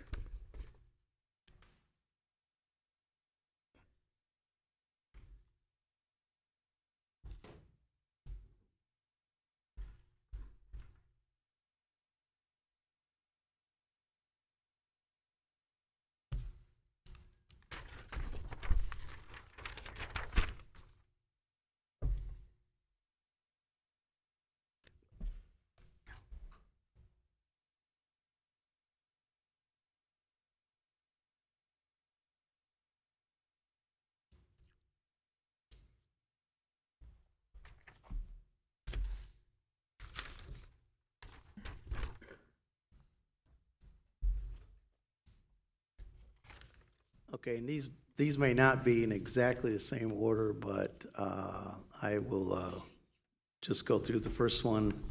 That's up is 1230.01 on developing administrative guidelines.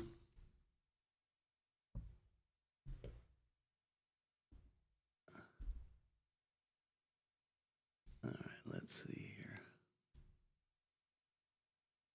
Not moving. Okay. So this changes a little bit of language on developing administrative guidelines. It assigns the tasks instead of delegating, meaning that there is some retention of some influence or role of the board in developing guidelines. And this allows the board to also participate in the process of developing guidelines. So, Any questions or concerns on that? Anybody? I don't have any.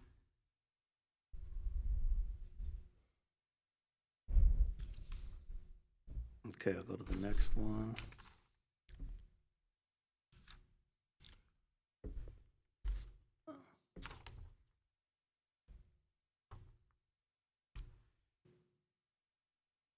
Okay, 1520.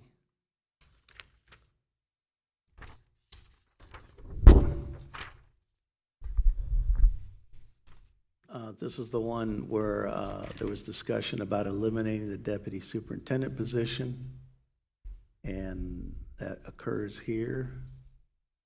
And then there was a statement about if the superintendent has to hire someone who is not properly licensed, that they would come and get permission from the board before the hiring, not afterwards.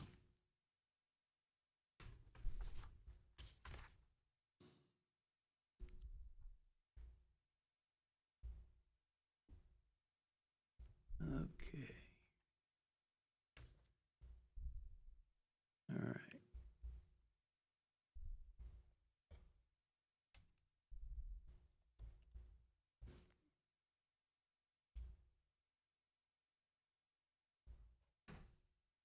Well, this is 166.1, dealing with the consent agenda. The suggestion here was on item G, so we didn't take it out. We put in here a provision that the contracts and relevant information for contracts under 50 would be provided in advance of the meeting, as was done tonight. You got to see all the contracts, 50,000 and under. And then we want to be able to have financial information on running totals paid or to be paid to vendor or contractor, so we can see where we stand relative to any given contractor.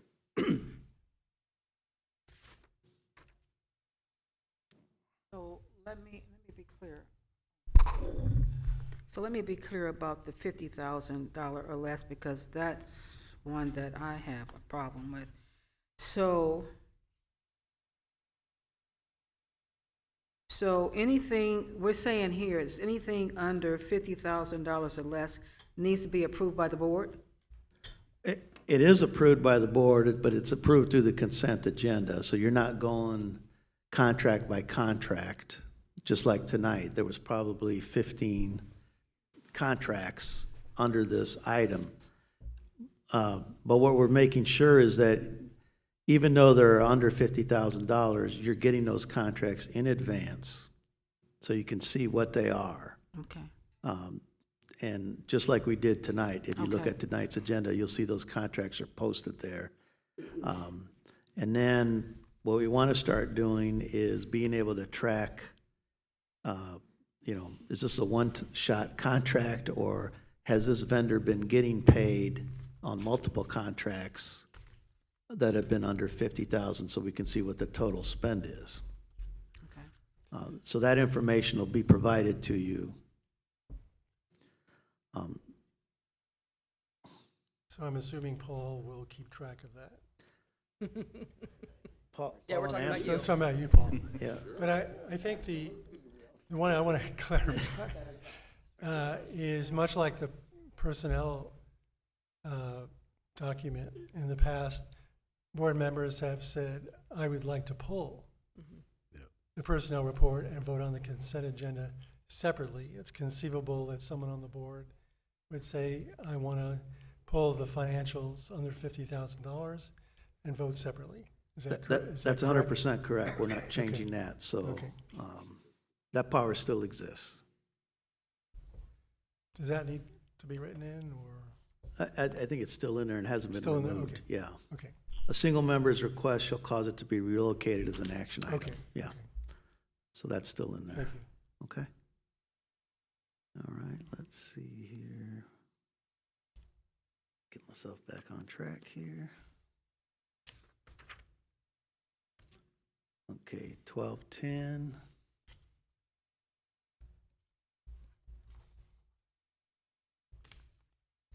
So, This deals with the relationship with the superintendent. And again, this allows for some leeway for some board input in formation of policies. And then on the last item, after discussion about criteria for measuring the superintendent, we left objective outcomes in. We took out the wording relative to subjective opinions. And I think because there was a recognition that some subjectivity would be involved in the process. But the objective outcome measures stays in this policy.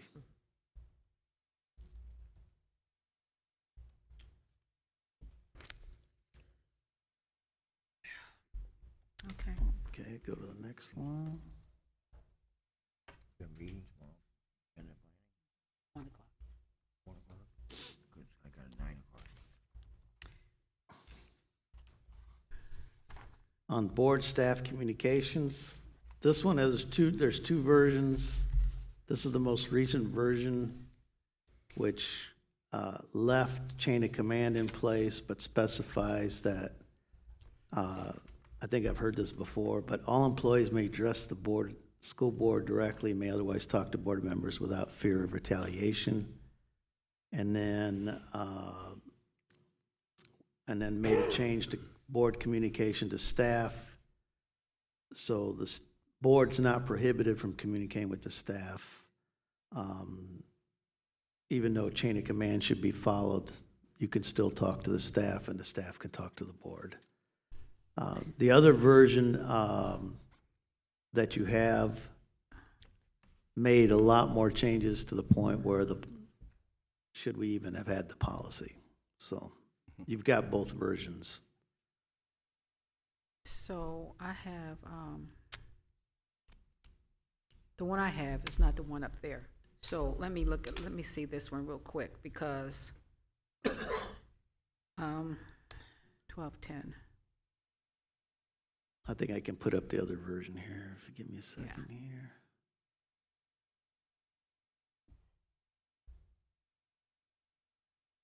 So the one that you have up there is 3112 second version for the first reading. Yeah, this is the first version, or the one version that you may have, Dr. McCullough. I put that up there. So. Yeah, that's the one I have. Yeah. So if you're going with this version, and so the question was, should we even have the policy if you're going to cut it out that much? yeah, we have to have, I agree. We So- have to. So the second version was keeping the chain of command in there with the express statements that there's no retaliation if you talk to the board.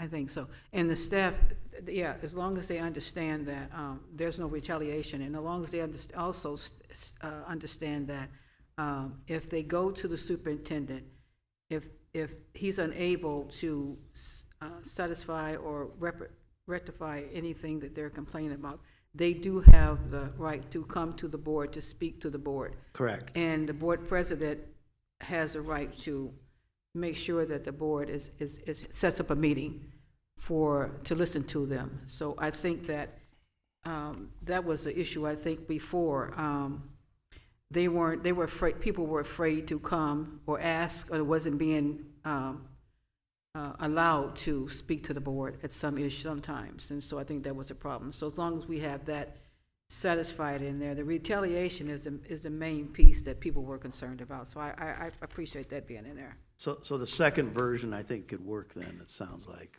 Yeah, this one that I'm looking at. I can put that back up here, let's see. I do have I have a question if I can. President McCullough, what would be the downside, again, of just getting rid of the, this particular policy in its entirety? Because then if you don't have that, then there's not any question that people can talk to the board. If they want, board can talk to staff or that kind of thing. There's no limitation. There's no anyone saying, well, did you follow the chain of command? Even if it's not required, it's a recommended practice. If you don't have the policy at all, then won't that mean everyone can feel free to do what they want without having to worry about any type of limitation or question or construction, which if that's what we really want to encourage, then why give people any kind of limiting factors at all? In my opinion, Mr. Ellison, if you don't have some sort of chain of command, it'd be chaos. That's what I'm seeing. The people need to know that they have to follow certain processes.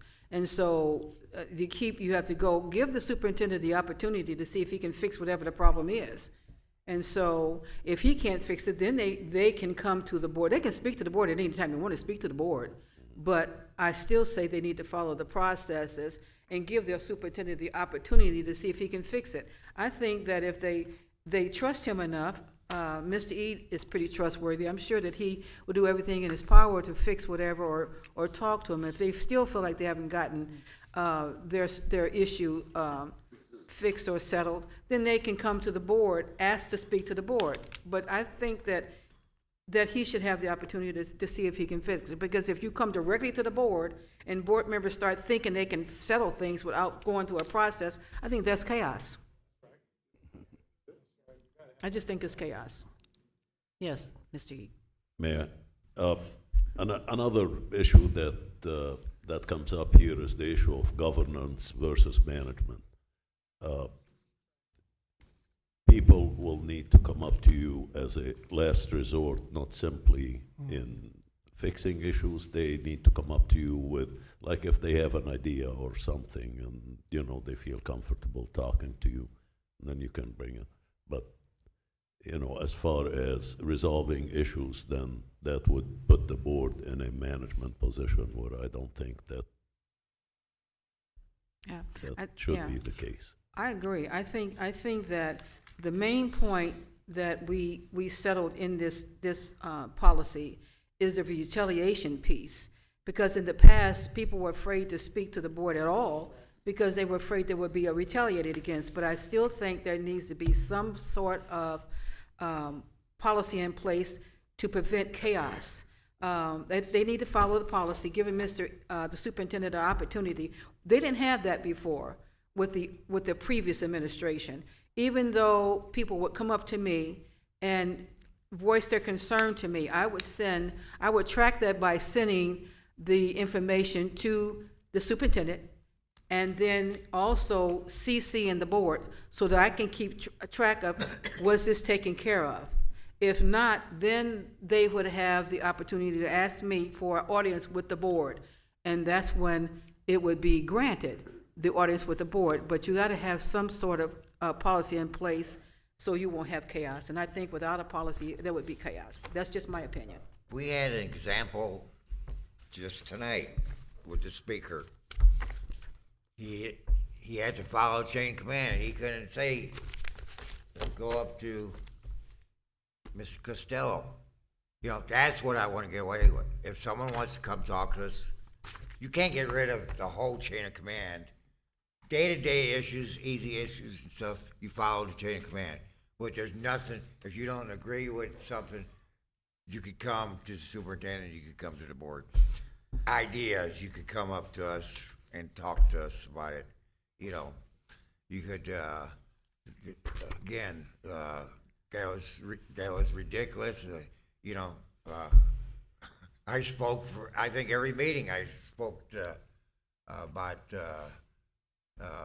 there's no retaliation and stuff, and we need to put it in print. And I think that needs to be print. And then maybe they'll come up. You know, we're supposed to be working as a group. You know, you guys superintendents and different titles, but you know, without one, it's not gonna go no place. You gotta be together and everybody's ideas, and I'll give you my science class here, but I won't do that again because it's getting late. All right. So, So I'll leave both versions, but it sounds like version 2, which keeps chain of command with the statement against retaliation, seems to be the majority view. yeah. I mean, I guess if I could say, I do think that the second version is a lot better than the first version. I guess for me, it's still, to me, even the second version, it says, okay, you should follow the chain of command, but if you don't, that's okay. I just have to balance that with, well, still having a policy that talks about chain of command, does that have a chilling effect on people wanting to come forward to the board or their First Amendment rights and that kind of thing by having still that policy in place? Does it still discourage people or give them reason to think they shouldn't come forward, as opposed to saying, well, we prefer you to come forward, but if you don't, there's not going to be any retaliation or that type of aspect. I still struggle, at least personally, with the idea, well, then what's the point of having the policy that's just encouraging people to do that, but there's nothing that's going to happen if they don't do that, as opposed to just don't have it at all, so then people can just feel free, well, I can do that because there's no policy telling me not to, that you still may be discouraging people that may be more reluctant to come forward than they otherwise would if you didn't have a policy at all. But I can understand why people see it the other way in that type of aspect, certainly. So, I'm sorry, go ahead. This version Mark is talking about, it's like Russia and the United States. You know, United States, you know, you still we have rules and laws and stuff, but people still got voices. We're freedom of speech, and we work together. What if you have a rule and you can't go or have free speech, you might as well go to Russia. You know, I don't know what else to say about that. It's just starting to get warm here, so I prefer to stay Yeah, here. I just think that this is only the first reading, so, I mean, there's probably going to be more questions in the second reading as well. But I still think, in my opinion, no board member here has the power to do anything by himself or herself. So I think that to eliminate chaos, I think the main problem that they had with this policy, the people, the teachers, and the administrators had with this policy is the fear of retaliation. And if we have already addressed that piece in there, I still say that you hired a superintendent. The board members are not the management part of this corporation in that sense. I think that they need to give the superintendent the opportunity, if the local, the principals are not able to handle it and they go to the superintendent, I think that he is trustworthy enough that he will listen to what they have to say and try to fix it. If he can and they still are unsatisfied, then they have a right to say, I would like to have an audience with the board. Then I think that needs to stay in place, because we can't have chaos. And that would cause chaos without something in place here. That's just my opinion, and I'm sure there'll be more conversations about this as we go to the second reading, but that's just my opinion. We have to allow the superintendent the opportunity to fix it. May I offer? Yes, one comment? Dr. Green. So I agree with what you're saying. What'd you do with it? Oh, I could put it back up. I was trying to move along. I know you were. This won't take long, I promise. So, yeah. So one of the concerns I've had over the years is that the board does invite staff to come and talk to us if the communication hasn't gone well. And I think most of the time, the people who come to us come with the expectation that we can do something. And this language, that the chain of command and appeal can be made to the board by sending a written request who shall forward the request to the board president. The board shall decide whether or not to hear the appeal. But are we setting up an expectation that isn't altogether realistic? We don't often. Well, I don't think so. What I'm saying here is that in the past, Yeah, what we've done, if the persons wanted to come to the board and speak, which they have done, we have a conversation as a board with the superintendent to see if we can work some things out, but not give the public the impression that we're going to fix it. But we have a conversation that we're going to work things out. And I think we've done that in the past. But you still need to give the people, the school employees, the opportunity to speak to the board if they so wish to do that. agreed. So, but they can come and talk to us anytime they do. And like I said, I let them know, I listen to what they have to say. And if I think it's a concern, then I send that concern to the superintendent. And that's how I've always handled it. So Right. I'm just simply saying that. Thank I you. don't know that anybody would think that we're going to fix their problem by ourselves, because we can't fix anybody's problem by ourselves. So we have like I said, we have a conversation with the superintendent as a board and see what we can work out to help alleviate or fix whatever is going on. That's just my opinion. I'm sure there'd be more concerns. So that, I think this is missing on 2.0, but I don't know, maybe we want to add this after the without fear of retaliation part. The one, in the first version, there was, in the first paragraph, last sentence, it said, depending on the topic being addressed to the board, an employee may be asked to work within the chain of command if that has not occurred prior to communication. That's in the, Is that in part 2? well, that's in the first version of the change. It's not in Right. the second I version. know, but I wondered about, does that set an expectation then that, just know that the board's not gonna, I can take that portion and put it back in here. I just thought that sets an expectation. Just know that you might be referred to the chain of command if you go around it. Does that make sense, or do we I'm just sorry, leave that out? What is it now? There's a sentence that says, depending on the topic being addressed to the board, or you could say, I guess, board/member, an employee may be asked to work within the chain of command if that has not occurred prior to this to the communication directly with the board. So like, know that, like you just said, we can't solve all their problems or individually specifically, but in here, like, after we say there's no fear of retaliation, say we might have to go through the chain of command. That's what I've highlighted up there. That's what Yeah, I think people know that when they come to the board and want to talk to the board, what they're doing is wanting the board to, I guess, work with the superintendent to come with some sort of solution to their issue, and not just ignore what they're saying, but come up with some sort of solution. So, and I think that's only fair for us to give them that opportunity to do that, and give Mr. Superintendent Eade the opportunity to see if he can correct it before it gets to the board. But I don't want to make people think that they don't have a right to speak to us if they want to speak to us. And we are professional enough to know if we have a concern from a person coming talking with us, we send it to the superintendent and see what he can do with it. And if they still want to come to us after that, then that's when we get to come together and brainstorm and figure out ways to settle it. That's just my thinking.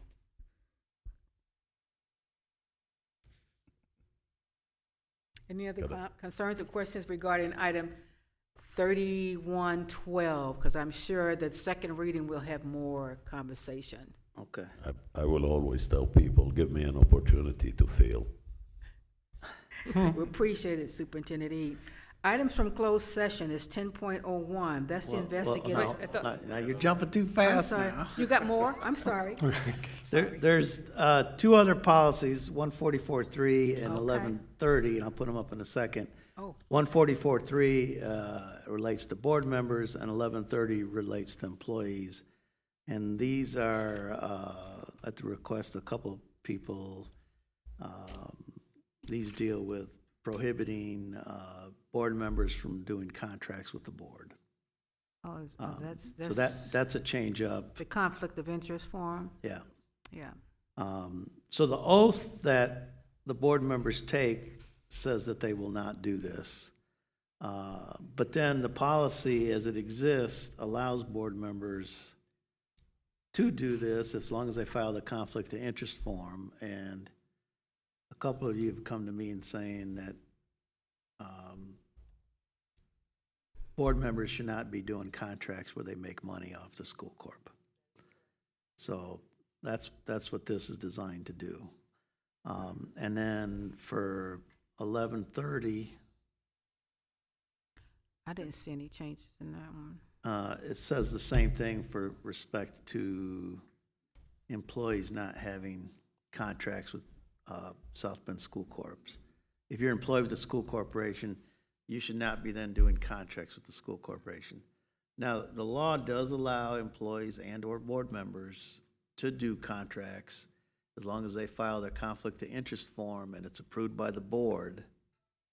Okay, so the state law does not prohibit that. It requires it to be done a certain way. And board members should abstain of voting if they're doing a contract. However, it's been, I was asked to put together something that says no, board members can't do these. Can't do contracts with the school. So I don't know that anyone on the board right now has any contracts with the school corp. So,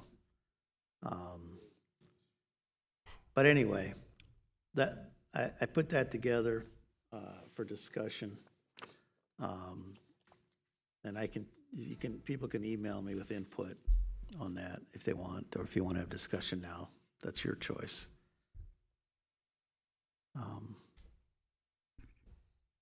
There's probably 4 other ones.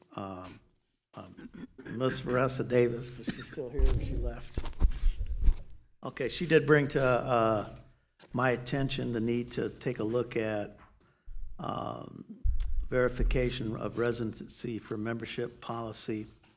There was a memo done by Department of Education last year on this, and so the question has been raised whether we need to update our policy of 5111. So I'm going to be taking a look at that. So you may be getting a first reading on that at the next meeting, along with policy 5112, which deals with waiver for early entrance to kindergarten. Because there was also direction from the Indiana Department of Education on this point as well. So we want to make sure our policies are consistent with that. And then I'll be submitting the immigration policy to, or how we deal with immigrant students policy too. The one Senate bill I was concerned about did not go through, so there is actually a pretty good statement on the Indiana Department of Education's webpage that I think accurately states the status of the law, which is very protective of immigrant children when it comes to education. And I think we'll be tracking that. So just to give you a heads up. So that's all I have on these for now. Thank you. Any questions? Concerns? Okay, thank you. We're going to move forward with items from the closed session, 10.01, investigators report. So we're going to have Mr. Joe Spybrook and Mr. Corbett and Diane come up. She's still here? There she is. I'll let her plug in. I do want to say a few things before they get set up here about where we're at. I think Mr. McManus, if he's still here. I do agree with some points that Mr. McManus said earlier about our investigations. We ought to probably wait till we're all done before we comment, but I know there's also been lots of questions about what's been happening and what where's our investigation going. So so you're going to receive some information tonight, but what you're going to hear is a snapshot of some data points. It's not something that you can draw final conclusions from at this point because there still needs to be follow-up. And I think the two main topics that are going to be discussed tonight, one is, as you see up on the screen, grade changing information about that, and you'll hear what some of the data that's been reviewed. No students are identified, and that information was not provided to the investigators. Data was provided, and they'll give you their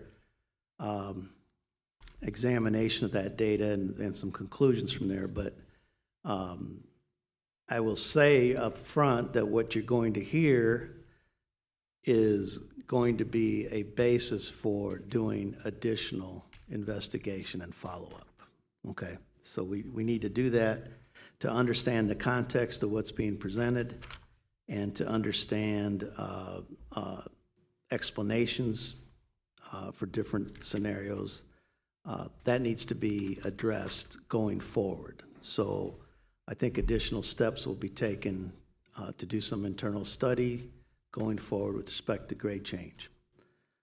With respect to Brown schools, I do want to say a couple comments also to give some context about that. So we've heard and seen lots of media reports and reports from here about different aspects.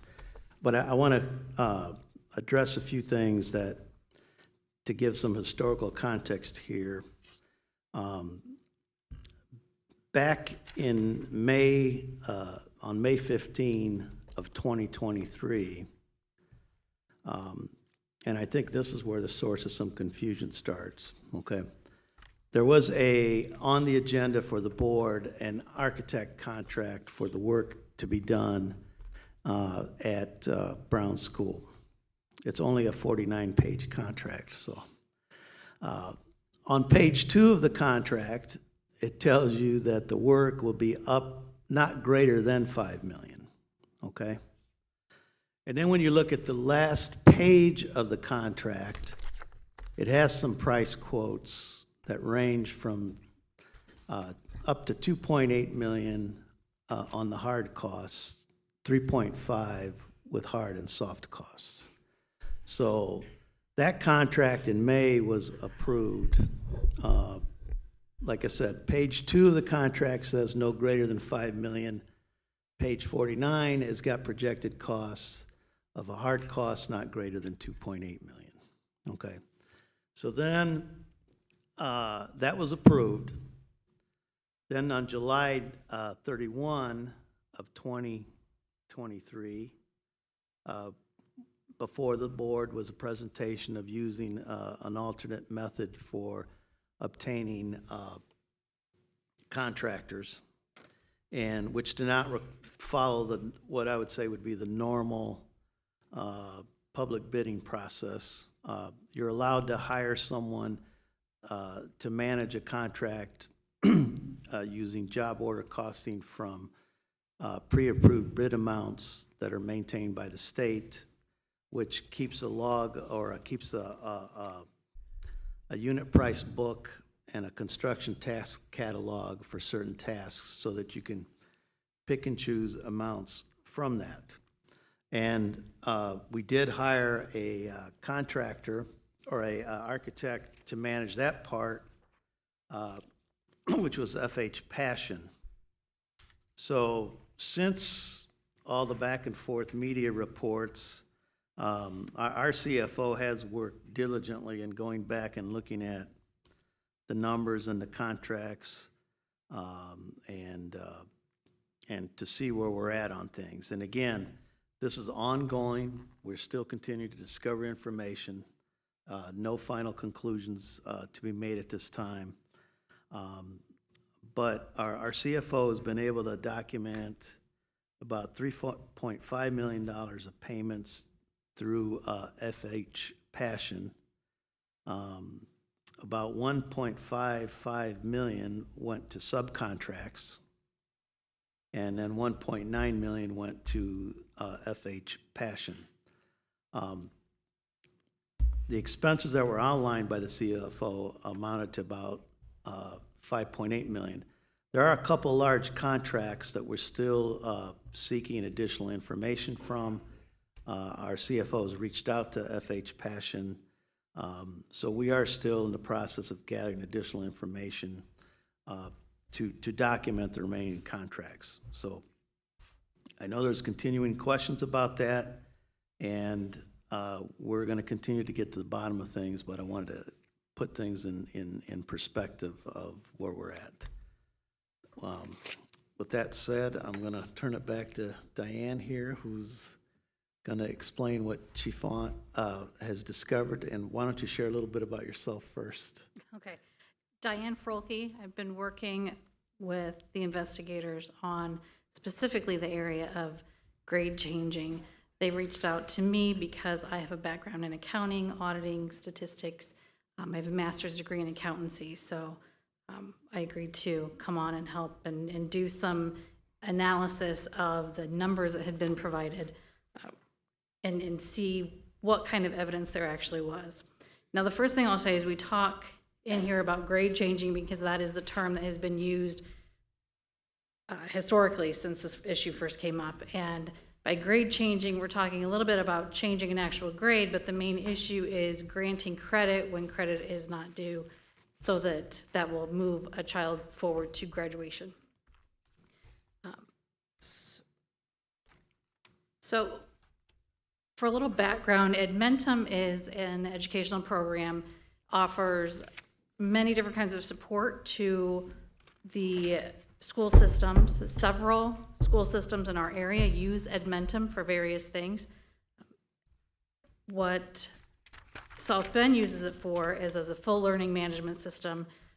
Our analysis of courses that we've looked at and grades that were assigned and credit that was given is strictly based on Edmentum's online learning process. And that's to say some of it may be done at home, some of it may be done in the classroom at the direction of a teacher.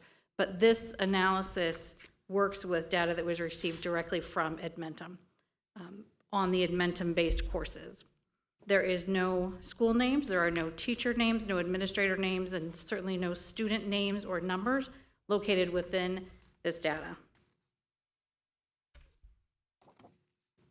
So the first question that I asked is grade changing even possible within Edmentum? And what I discovered through some research with Edmentum is that it is very possible, and it can be done just with a couple clicks of the mouse by administrators, teachers, counselors. It can be done basically by any user within Edmentum that has that access level.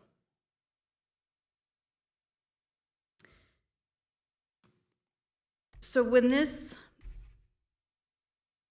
first started, there were reports that were given that grades had been changed and that students had been granted credit for grades that were not earned by academic resources.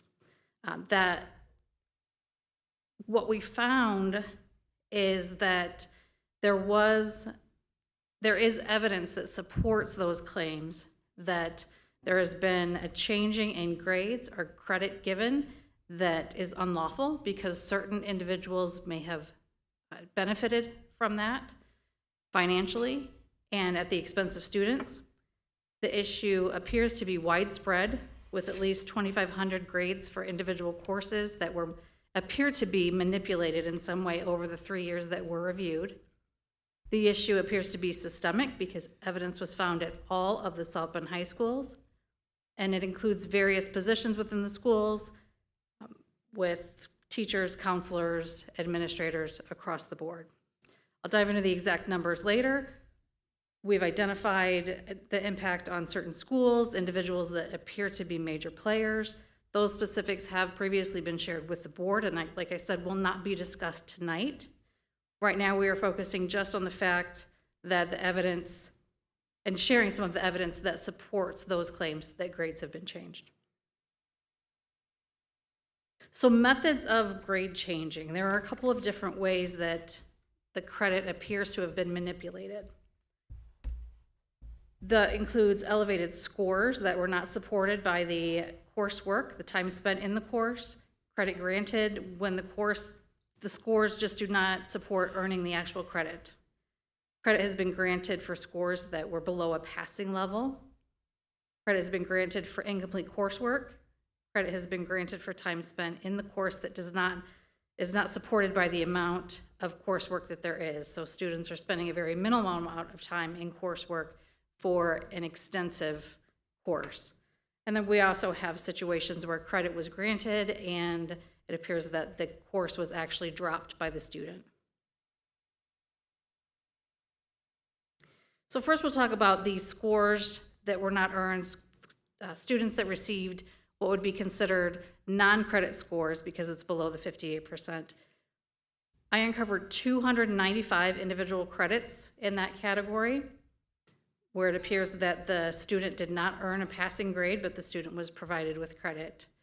For example, a student received 12%, 13%, 33%, and all of those students, plus another 292, somewhere around there, were given credit for those scores.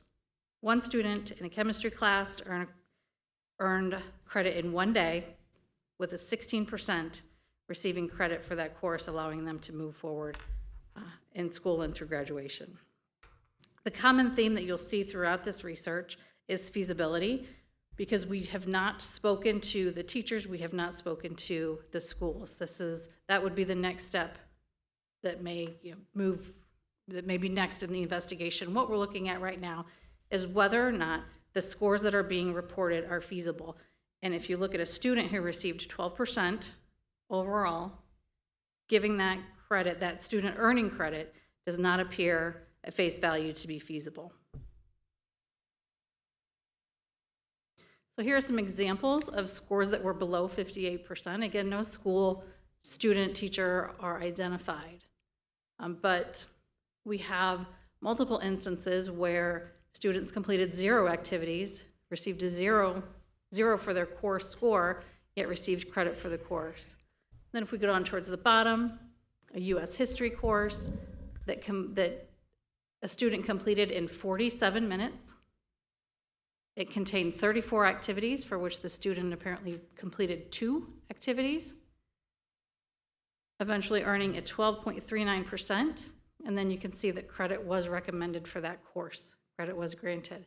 And these are all first-time credit courses, which means that these are not recovery courses. This is not a situation where a student had to make up certain work or make up a test in order to receive credit.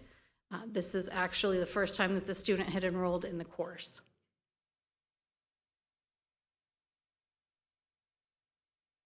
We have instances where it appears that the student completed less than 50% of the coursework. That's 242 instances where credit was granted in those cases. We also have, along these lines, students who received credit in a very short time frame that would reflect an inability to actually complete the coursework. We have a student that completed 17 courses in 28 days, earning 15 to 70% on each one and receiving credit. 35 courses in 1 school year seems a little bit not feasible. One student who received 8 English credits in their senior year alone, which means that they completed all 4 years of English, high school English, just within their senior year and received credit for all 4 years. And it's important to note that a vast majority of these courses were started and completed from May to June, taken by seniors, which would likely indicate that we're trying to move students towards graduation that may not otherwise be eligible.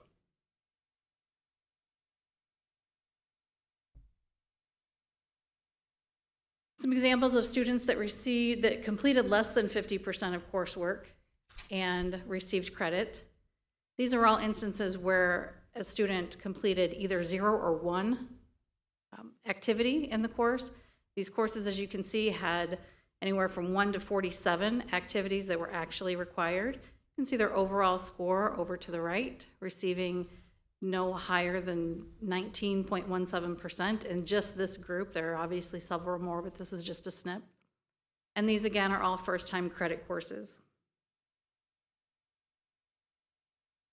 We've also talked about the fact that some of those students might complete 0 or 1 activity in a course because it is as some sort of recovery credit, even though these are identified as first time. So to make sure we're being complete, I looked at courses that were where students completed just 20%, starting at that 20% mark, and the 10 starting at 20 and above. And we have kind of the same situation. We have students who completed 8 of 40 activities, earning at 25% and receiving credit for that course. Even further towards the bottom, we have English 12, which is definitely a requirement for graduation. 23 activities, completed 5. Student scored 30%, and that student was granted credit.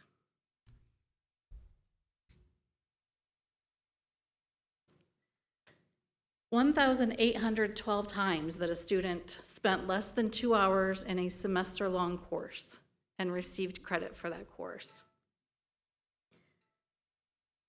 When we look at the student's performance, we have 799 times that a student completed a course in under 2 hours, which is 86% faster than the average student in that course. And those students that completed the course in under 2 hours received a score at 2% higher than the average student. While that's possible, we have to look at feasibility, and it does not appear feasible. One student spent 39 minutes in senior English, reported to have completed all 23 required activities for an entire semester of English in 39 minutes, and that student earned a 95% in the course overall. Same type of situation in a U.S. history course, both A and B, that the student completed in 1 day. So that is a full year of U.S. history completed in 1 day by the same student. Spent 14 minutes in one course and 9 minutes in the other. That student is reported to have completed all of the activities, earned a 92% in one section and a 100% in the other in 14 and 9 minutes.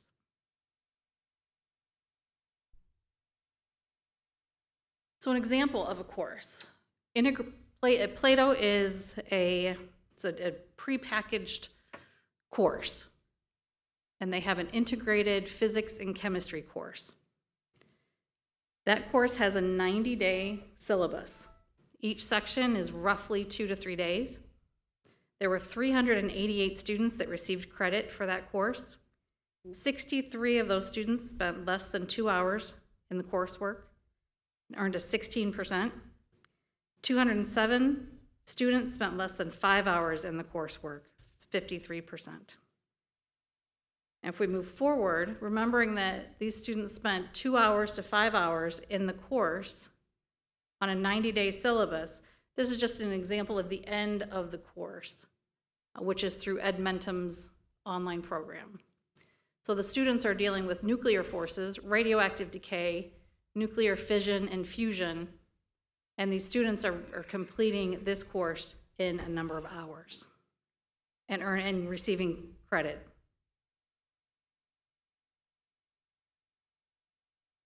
Further into the physics and chemistry course, this is the A section of the course. We have all seniors who completed you can see the time on task, as low as 18 minutes up to 10 hours. Most of them under the 6-hour mark or right at the 6-hour mark. There was only the one that took 10 and a half hours. Most of them completed all of the activities in that short time frame. Again, remembering that this is a 90-day syllabus for both physics and chemistry A and B, 90 days, and these students completed it in less than 1 day, earning first-time credit, receiving most of them doing all of the activities. And then we even have 4 students, however, who only completed 1, got a very low score, first-time credit, also receiving credit for the course. These were all scored by one single educator.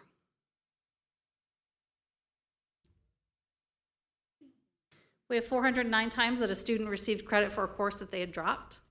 Here's 2 examples. These 2 examples are provided by the same educator. It occurred actually 95 times for that educator, but I only have the 2 examples here. So those being U.S. government in biology, some extensive courses. And we have 1 hour on task and then 46 minutes. The student, you can see in the very right-hand column, dropped the course, but yet received credit for the course.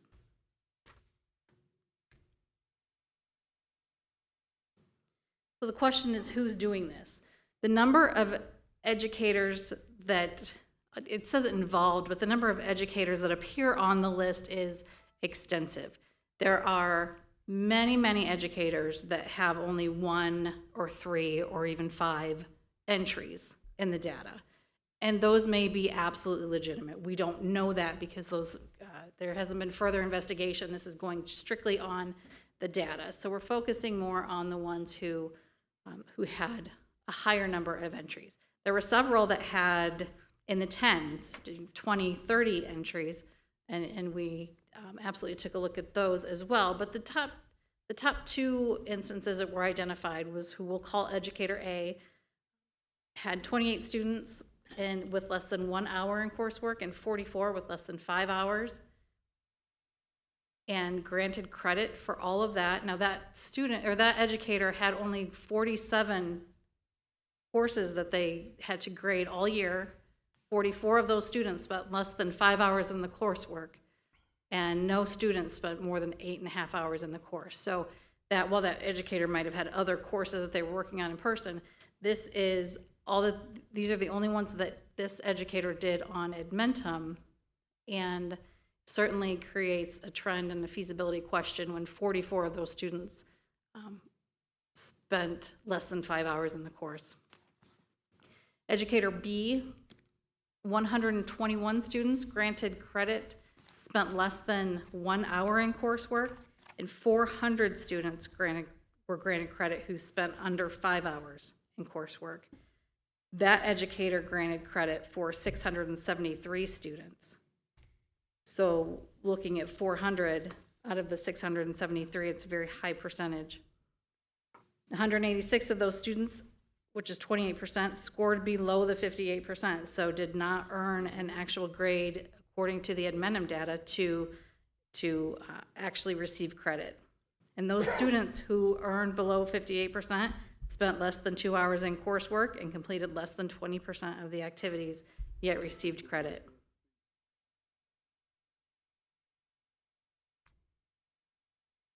So in summary, the investigative team has received numerous reports of improper grade changing mandates.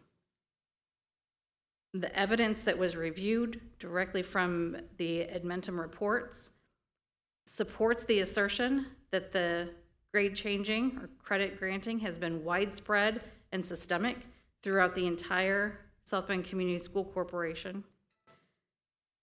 Instances of likely grade changing exist at each of the South Bend high schools. The high point for all of the schools combined was 27% of the grades through Edmentum were questionable in 1 year for all of the high schools combined.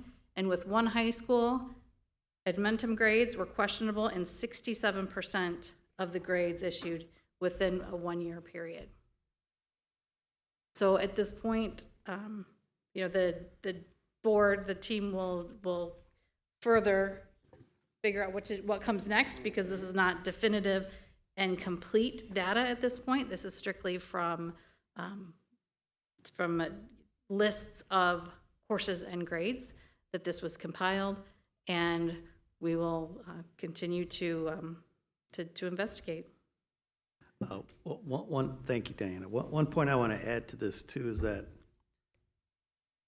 this process of using these credit recovery methods, or where you can get credit to these alternative methods like Plato and Edmentum, the state does allow it. The other thing that I think we need to dig into here to find out is if the data you looked at, particularly with respect to certain educators, was based on some assigned teacher of record.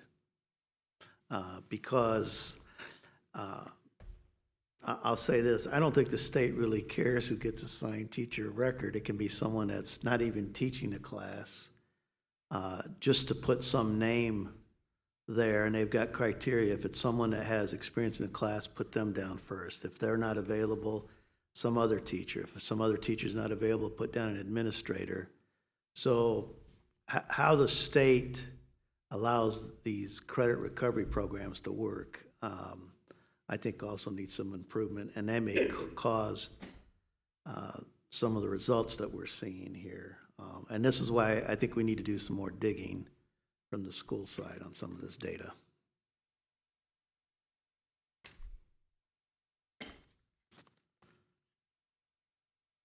So I think the recommendation is to move towards doing some internal study of this, and start to see what the explanations are, to start to see if there's some valid reasons for some of this. Find out if someone was being assigned as teacher of record a lot and their name gets associated with changes, is it because they were really making the changes, or is it because their name just happened to be tagged to something? These are things that we need to find out. So. Are there any other questions? I mean, I guess I do have some, just not so much question, but just to clarify from what we kind of discovered in the executive session. So as of yet, no one's talked to, for example, educator A or educator B or any individual to ask, were you the one that did this? Why? What is the context? That's the part that I guess, Pete, you're talking about we need to do next, because that hasn't been done yet. That's correct. That's correct. Okay. Is it true that unless it's entered into Power School, the students are actually not getting credit? Is there any sense that all of the data you've looked at correlates to someone actually putting it into Power School to get credit? I suppose you could say that about any grade. I can answer that. About 2 years ago, the state required every student who's enrolled in a Plato class to have a matching enrollment in Power School. And as Mr. Agostino said, you have to have a teacher responsible for issuing the credit in Power School. So if there is no teacher, then the department chair name goes on that. And if the department chair is not on that, listed as the person responsible for the class, then it is the administrator of the building. And in asking that, I wasn't trying to mitigate what we're hearing. If anything, I appreciate the kind of work that you've done. It's tireless and tiring, and it's not exhausting, and it's hard to hear this. I'll go. I want to clarify for everyone. So completing a course in Enrollment does not automatically grant credit. Just to go through Power School. Yes, if you earn the credit in Edmonton, the teacher enters it in Power School. It doesn't automatically upload. You have to actually. It does not. You have to enter it. Yes, correct. I want to add a few more things to what our guest speaker here, an investigator, has told people. Experiences I've had in finding out some information about what was going on back in 2023.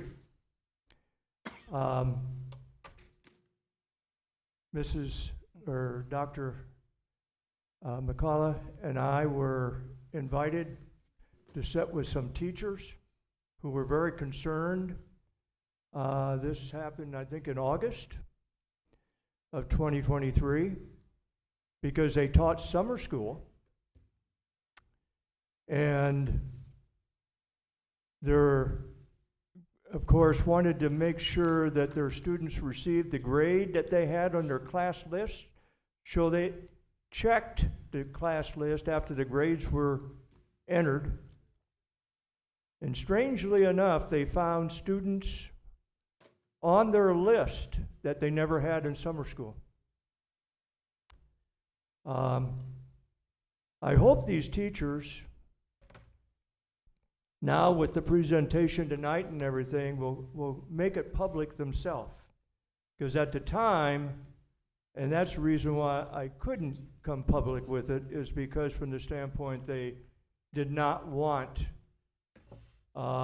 anybody to know who gave us that information, because they were fearful of their jobs.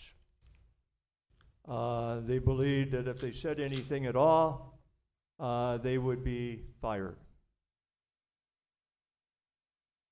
I sat with a person who was a teacher or monitored one of the software programs at a high school, and he shared with me some information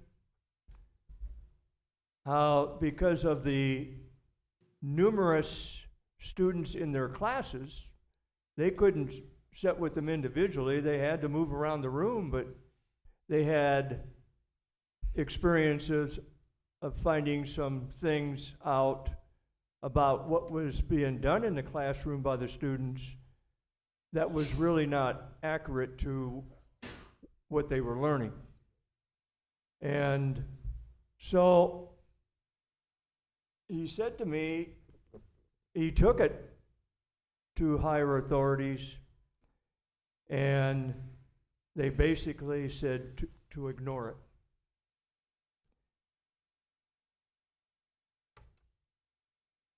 The problem we have, and I've heard this comment from a lot of people, is that, boy, we're doing a lot of damage to the kids who are not earning it the right way. I don't know if that's true or not, but my real feeling is, the real damage is done is to the students who do it the right way. Yes. They are the people who go to class every day in high school, go through the rigor curriculum. Some of them advance higher than others, but they stick with it. And they get that diploma. And they should be honored by getting that diploma, walking across that stage. But what about the students that all we were thinking about was numbers to graduate? I told this board in executive session this story, and I'm gonna repeat it tonight. And that is, that's the reason why all the people, and there's a lot of people involved with this, good people. In their own mind, they were trying to do the best they could. And the reason why I say that is because we had a leader who had a meeting with these high school principals and said to them, I'm having a really difficult time sleeping at night. And if those graduation rates don't go up, you will too.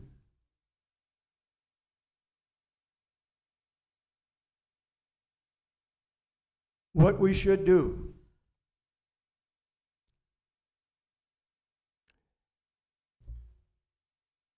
is try to use this tonight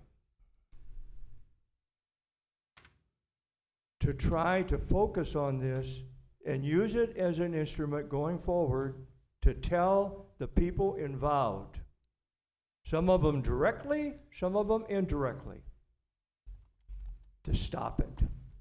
Yes. Don't do this anymore.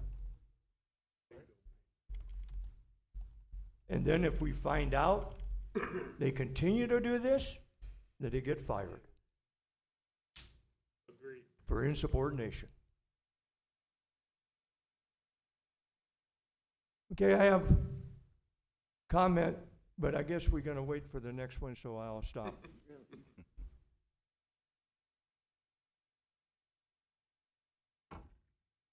You're up, Joe. Short answer, great. I'm going to start with this one contract that we have for Brown School, and this involves the painting. The first contractor, I'm not going to mention any names, but I'll mention the corporation or the company name, IAG LLC. They started painting 3 rooms in February and received approximately $5,800. Right after this company, Alignment Ventures LLC, that was established February 24th of 23 with the state of Indiana, started painting and got their first check on March the 16th. I got 3 checks for a total of $43,900, less than a month. Wow. The completion of the year, they received $246,282 for that year. And for 24, starting January of that year to September of that year, is $234,961 for a total of $481,243. Now, this is not complete yet.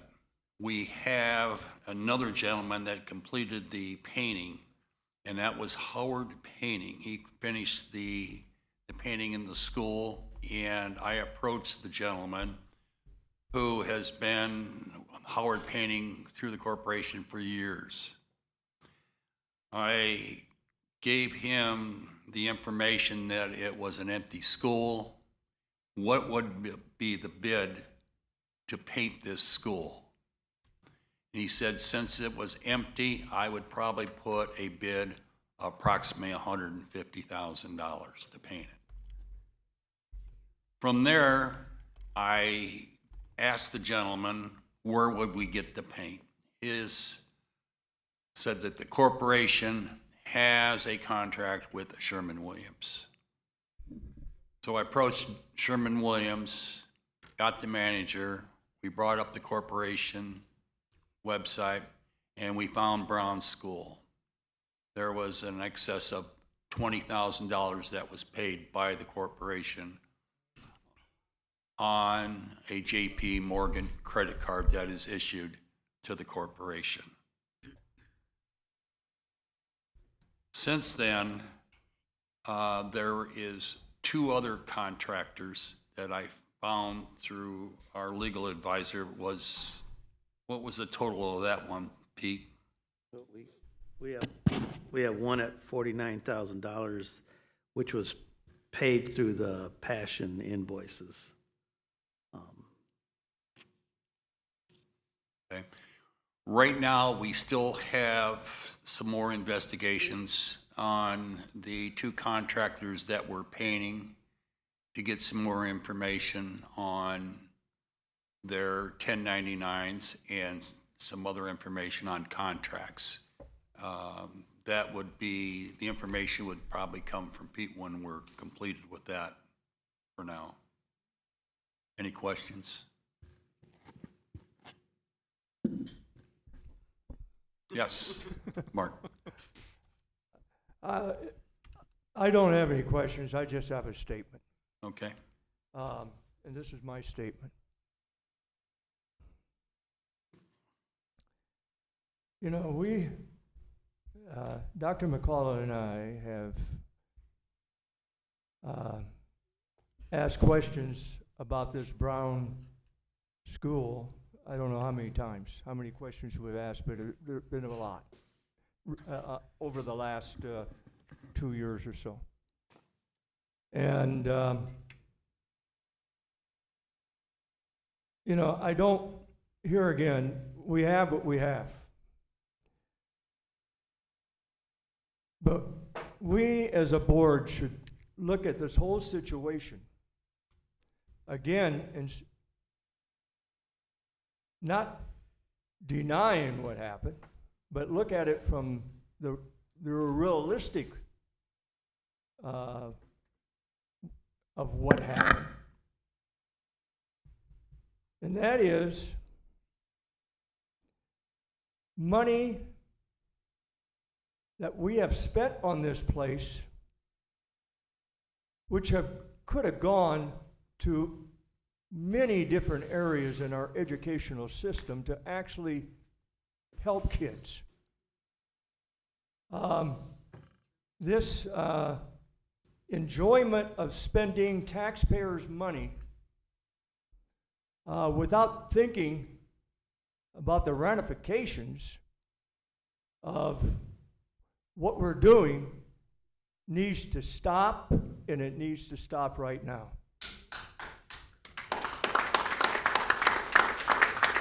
I don't care about the legal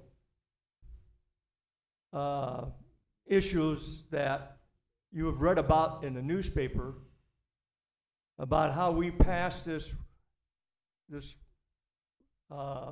action item on July 31st of 2023 that allowed us to go forward without actually knowing what we have. In other words, bidding it out.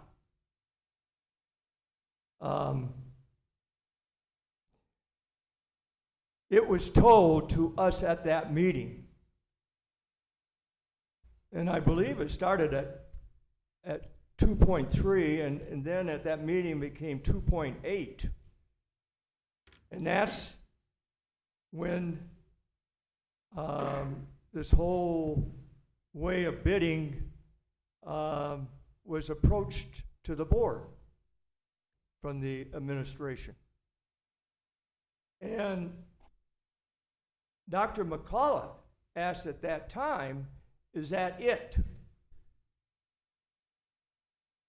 And the response back was yes.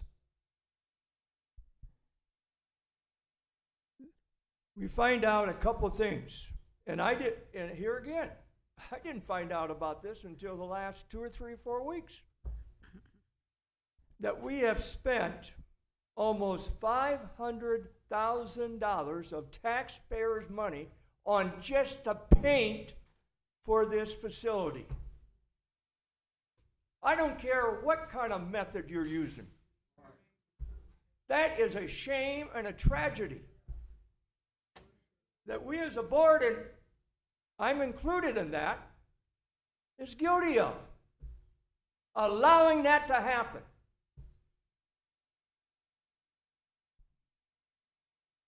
When we have contractors they have investigated to see how much it would cost and come back with $150,000 or so. And I still think that's high. Shoot, I could paint it for a heck of a lot less than that. That's a joke, people. But the point that I'm getting at is not only is the $5 million issue a real problem, because that never really came up in any of our discussion, but the finishing process is $5.8 million on this project. Did you guys know that?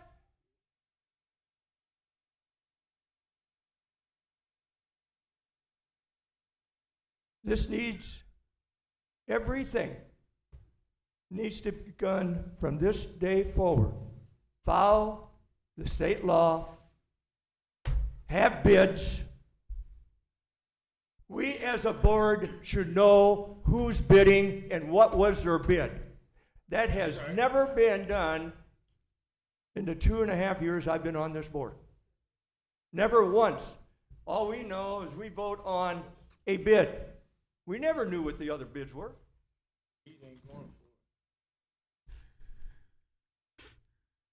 And the state law is no different in Indiana anywhere else. It's basically the lowest and the best.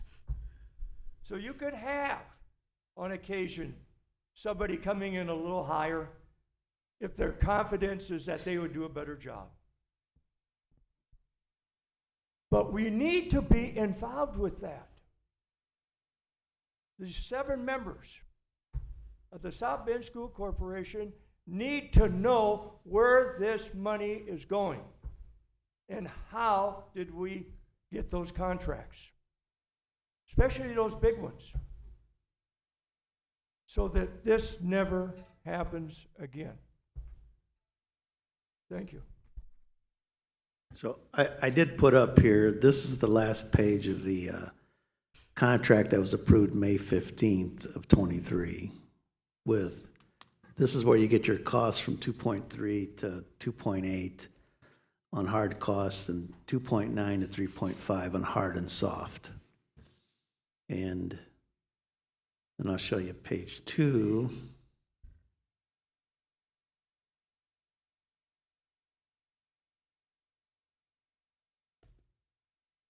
Page 2 of the agreement up here under 1.1.3, you can see total project is not greater than $5 million. So these are where these numbers are coming from. And then we jump ahead from, this is May 15th of 2023.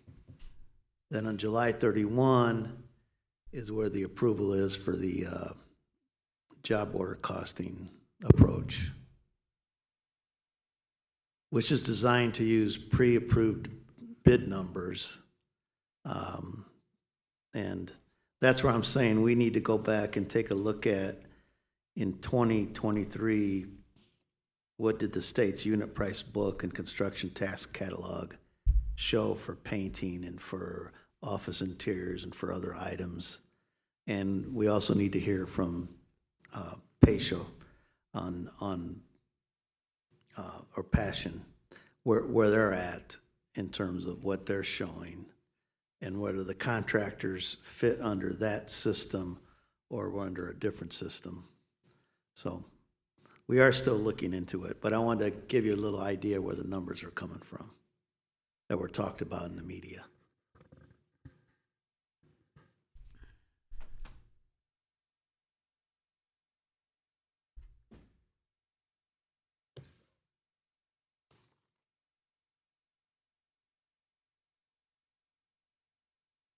Pete, so what should we tell the public? What are we doing moving forward? What are we gonna do? Or are we? Well, we're still digging into information. We need to get some information from the state.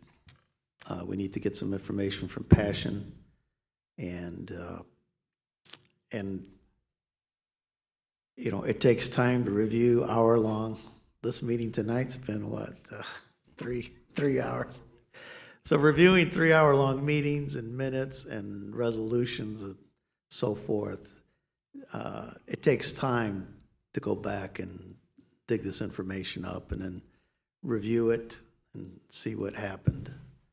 But those are the steps that are being taken.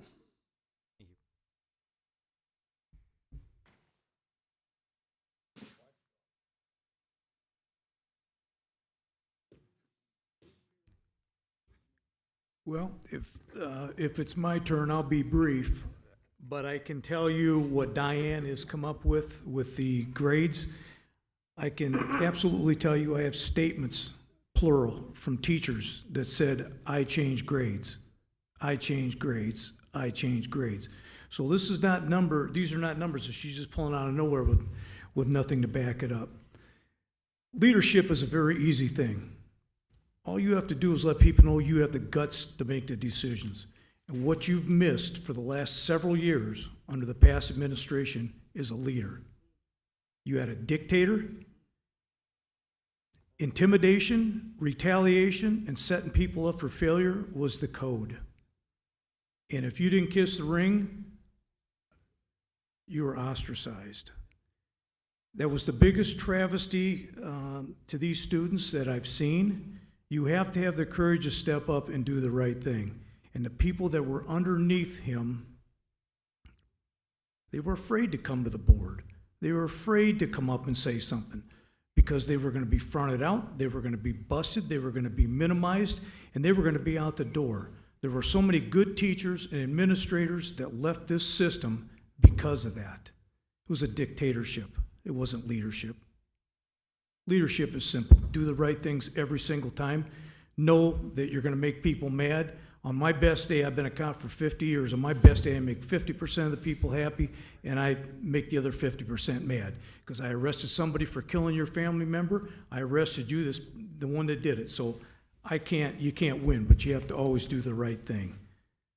You know, I've heard the term trying the case in public. We never do that. We're going to come with the proof. Did I give out my telephone number? Absolutely. 574-229-8115.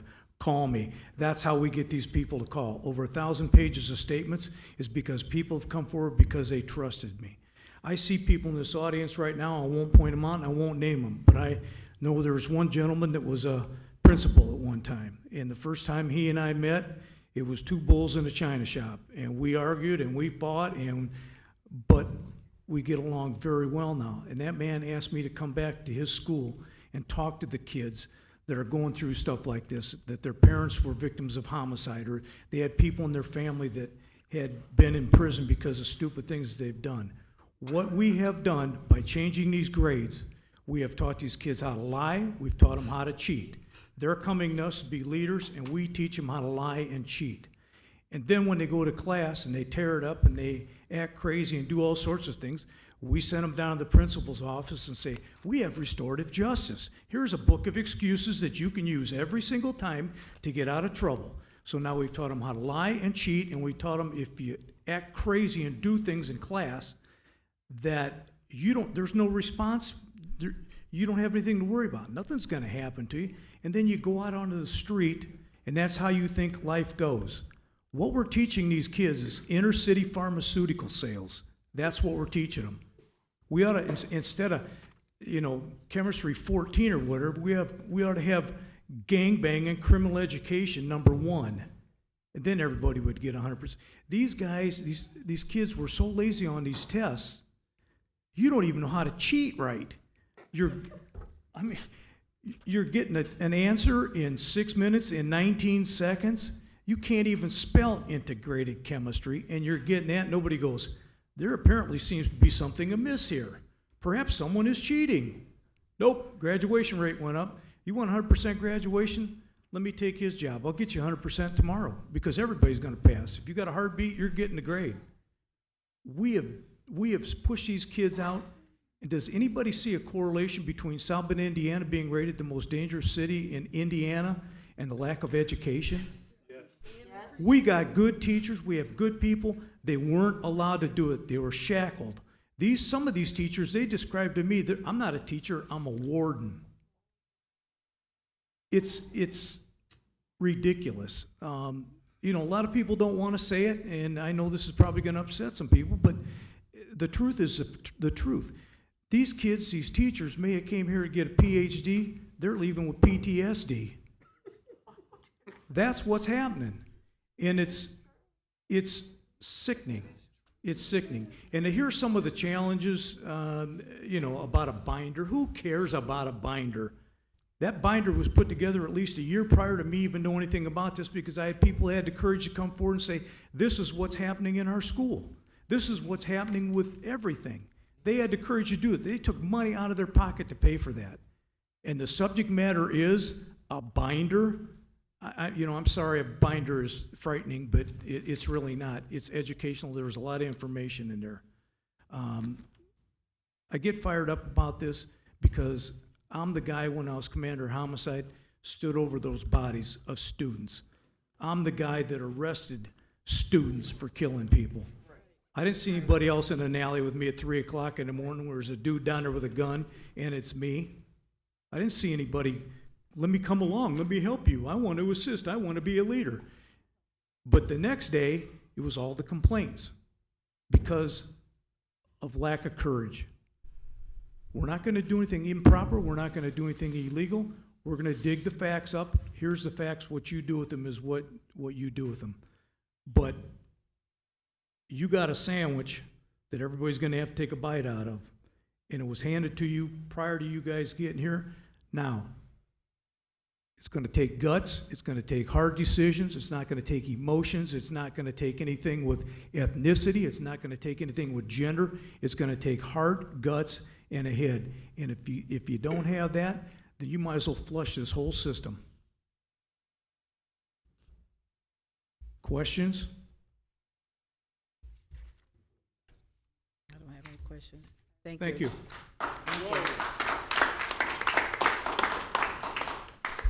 Thank you. We now move to board communications. Does anyone have anything they would like to say further? I do. Okay, Mr. Ellison?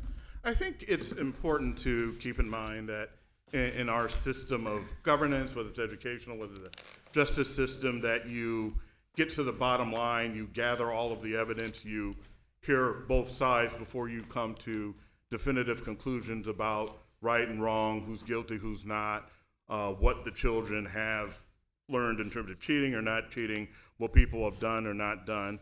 And I do think it's important that we did this investigation, but I also think it's important that we finish the investigation, that educator A, educator B, and educator whatever other letter you want to give them, be contacted to find out what they did and why they did what they did, and so that we have that information as well before we come to a definitive conclusion about what did or didn't happen and what should or shouldn't happen. And we need that information. If what they did was everything that, some might feel that they've done and lead that way, we need to know that so that we can change it and so that we can know what changes we need to make, if any, going forward.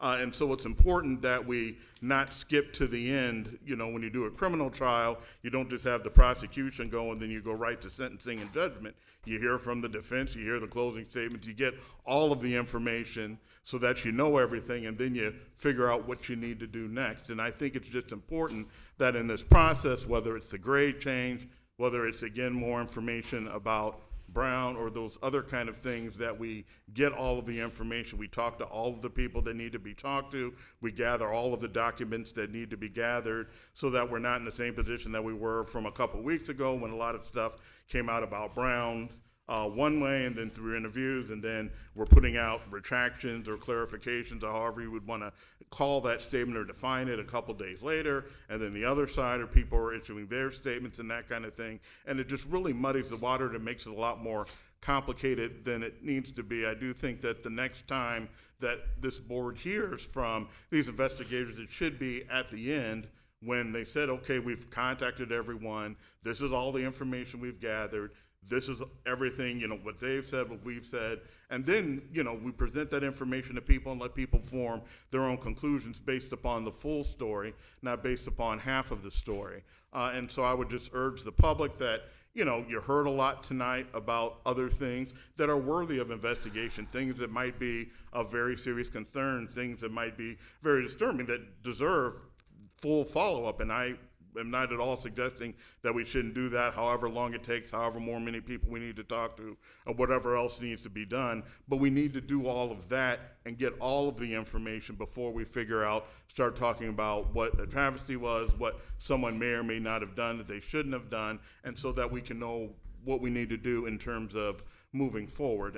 And I think it's just important to keep that in mind, that, before you come to definitive conclusions about anything you've heard tonight, about what we heard 2 weeks ago, we need to get the rest of the information in first, so that way we're at least in the best position before making decisions, before making pronouncements, before making assumptions about this, that, prior people, current people, future people, or whatever else the case may be, that we have all of the information, not some, not part, not most, but all of it, so that we know exactly what we're talking about before we go forward. And I think that's a reasonable place to be.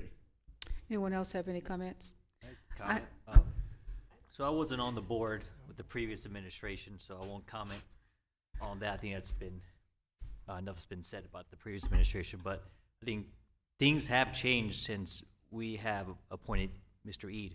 So things are progressing, things are changing, and we all trust Mr. Eid. That's why he's here, and I think he'll put systems in place to make sure things will continue to change moving forward. So I ask we put our trust in Mr. Eid, and I know he's going to have a meetings this week and going forward, and we hope, you know, good things will come from those meetings, and then he'll present it to us, and we'll move forward. So all I'm saying is trust the board, trust Mr. Eid, and we'll get things done. Thanks. Well, I believe with that material that you saw from, that Diane presented, that's your data, that's not our data. We didn't pull that out anywhere, so I think that's pretty egregious, and I think anyone would have to agree with that. Are you always gonna get the answers to everything? No. You did defense work, you know what it's like. Your client comes in and said, I wasn't there, I was on Mars. So you go in and go, he was on Mars. That's what happens with defense. Sometimes people don't tell the truth, sometimes people don't give up the information. But I can tell you, with all the investigations that I've done in my career, you will get as many answers as we can give you. They will be as accurate as we can give them. But if anybody sitting here thinks that you're going to get every answer, you won't, because there are people that just don't cooperate. And, you know, we'll do the best that we can. I was under the assumption that the public would want to know more along the way, as opposed to what your plan is. Stop now, come to you, you know, 6 months from now or whenever we're done. That's entirely up to you. I'll listen to the board, I'll listen to Pete, and I'll go from there. But we will get you as many answers as we can. I just want to say this before we close, that we have said, the investigators have said, Mr. Augustino has said, and some of the board members have said over and over again, this is just an update on information they have so far. This is not the final conclusion. They have more to investigate. So they have not made a conclusion or have not drawn a conclusion to anything they talked about this evening. They are just giving you an update.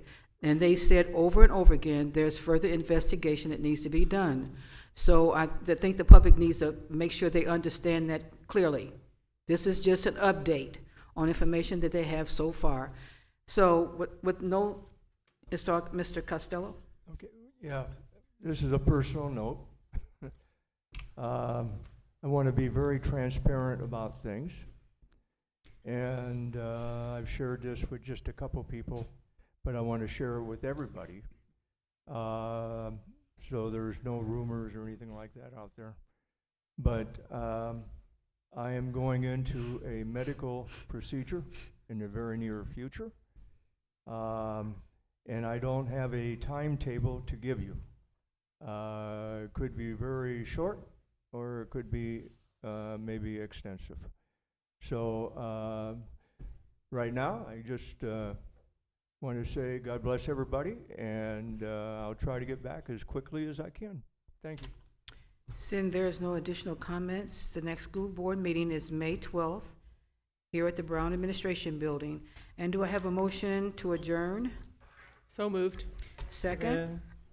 It's been motioned by Ms. Lee and second by Dr. Lee, I'm sorry. And may I, all in favor signify by saying aye. Aye. The school board meeting is now adjourned. Thank you for coming.